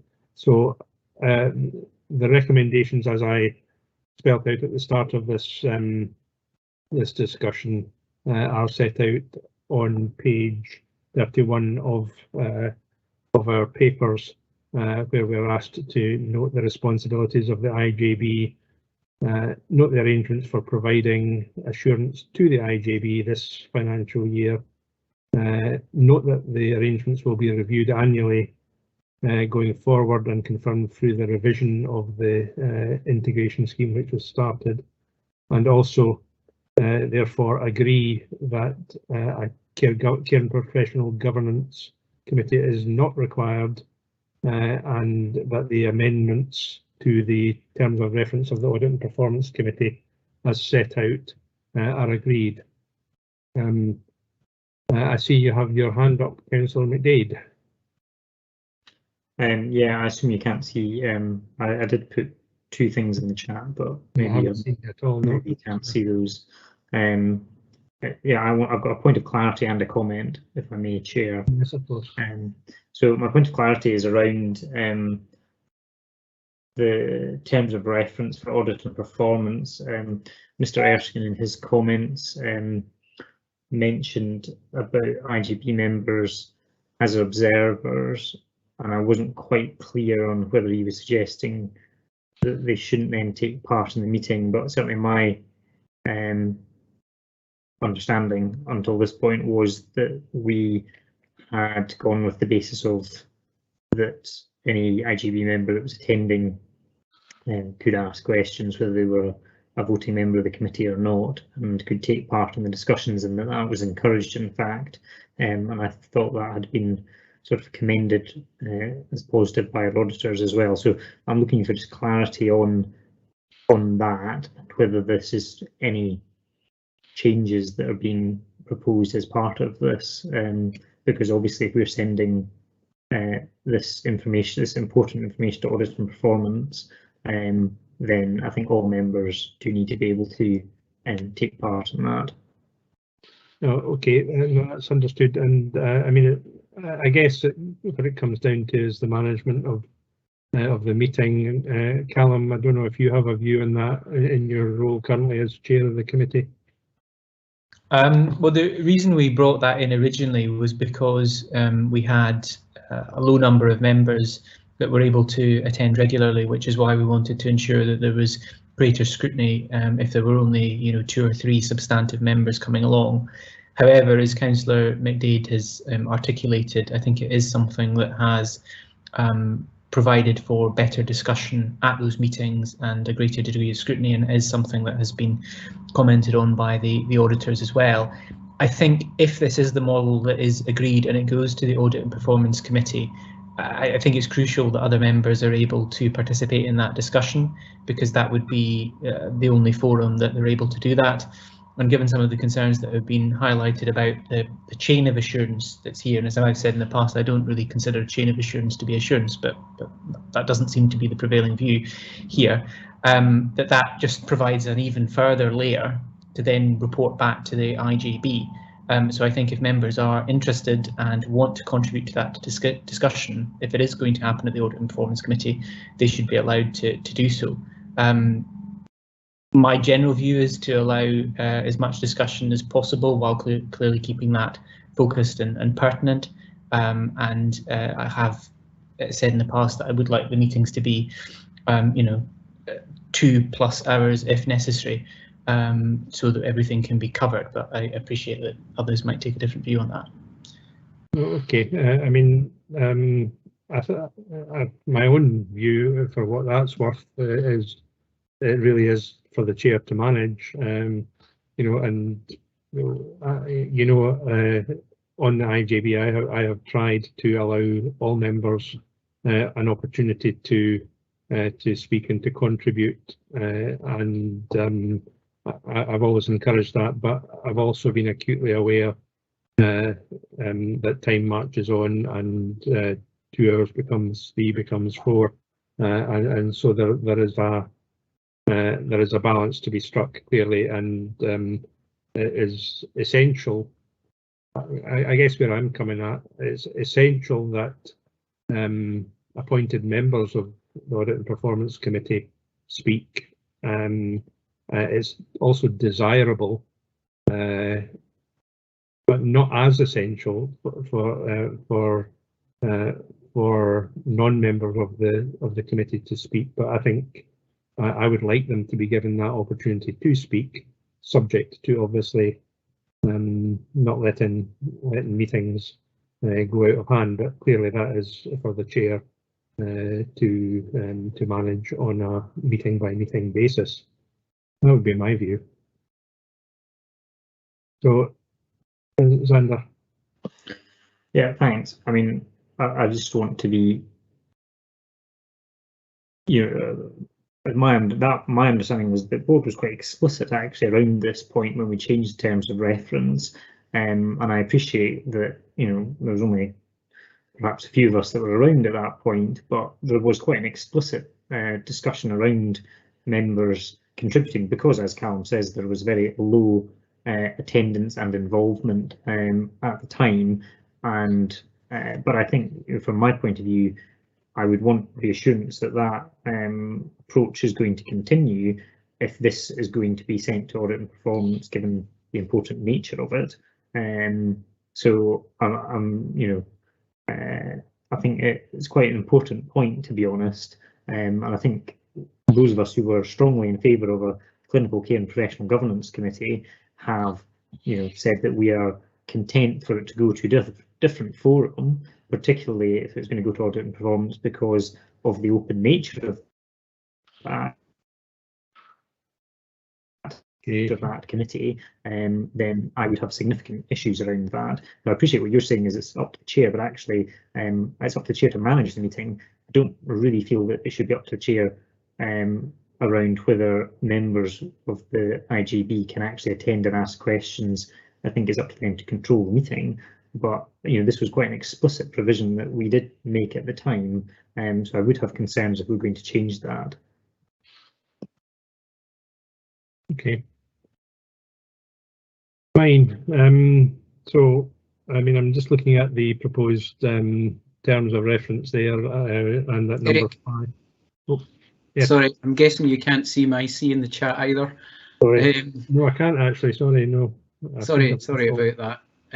I just wanted to clarify that I think I'd agree with Xander's last point.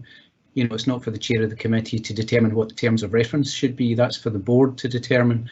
And to be quite clear about the point I was making earlier, I think it's quite muddled, the arrangement that we have at the moment. And I'm absolutely in favour of openness and transparency across the board. We have 6 members, I believe, of APC. It sounds to me like there may be a suggestion that we need more than 6, particularly given the care governance conversation we had earlier. If there's a requirement for all IGB members to be involved in discussion, then maybe all voting members should be appointed to that committee.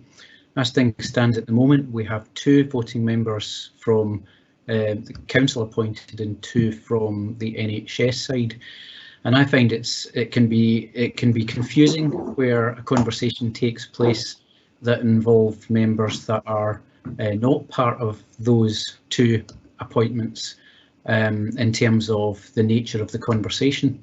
And in most committees I've been involved in, absolutely openness and transparency requires observer status or recorded meetings or transcripts or something along those lines that I would be quite happy with, any or all of those.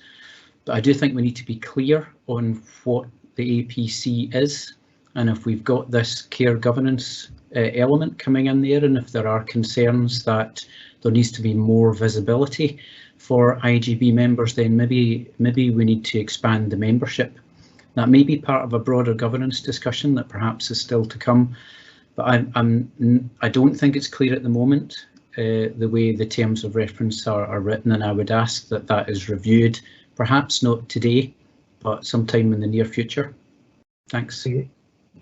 Jane, you put your camera on. I'm not seeing anything in my chat. Nothing's coming up at all. So if you have got a comment or whatever, I see Xander's got his hand up as well.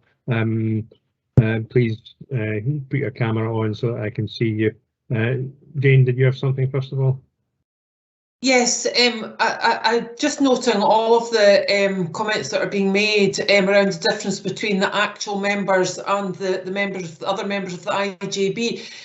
The Audit and Performance Committee does have specific responsibilities. Audit committees do. Most of you will know that, and therefore there is a training requirement, not a requirement, but we have been actively encouraging the Audit and Performance Committee members, to undergo that training. Therefore, we have to recognise there's some of the really important business that goes through that committee. We're adding to that. And for what it's worth, I would support Ronnie's suggestion that we perhaps do need to look at expanding the membership, and within that expanding the training opportunity to the wider membership, so that all are aware of the specific requirements of audit committees and that they are slightly different. Yeah. Xander, did you want to come back in? Yeah, I think so. I agree with Mr. Erskine's point. I think in terms of I think we probably do need to just expand the membership here, and I think it's actually quite simple. I don't think we need to actually have prolonged further discussions on it. I think we can just actually agree potentially today that all voting members, with the exception of the chair and the vice chair, are members of audit and performance, because it's inappropriate obviously for them to be on an audit committee, but everyone else is on it. That bulks up the audit committee. It doesn't cause any significant implications, I wouldn't have thought, in terms of quorum requirements, etc. And it allows all voting members that want to have an opportunity to scrutinise this. Originally the rationale was half the IJB would be on the Audit and Performance Committee and half were going to be on Clinical Care and Professional Governance, and we were appointed on that basis, and I was appointed to Clinical Care and Professional Governance, which never then met.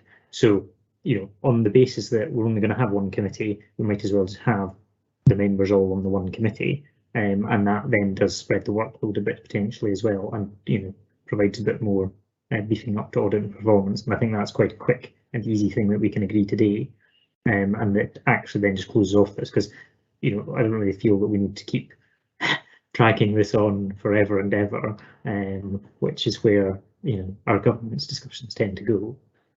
Okay, so we seem to be violently agreeing on the general direction of travel here. I think of a desire to expand the membership of the Audit and Performance Committee, and I think officers will take that guidance away from committee, and we can return to this subject matter if we're not agreeing just now. But are we agreeing that we want to extend the membership of the Audit and Performance Committee at this time? Callum.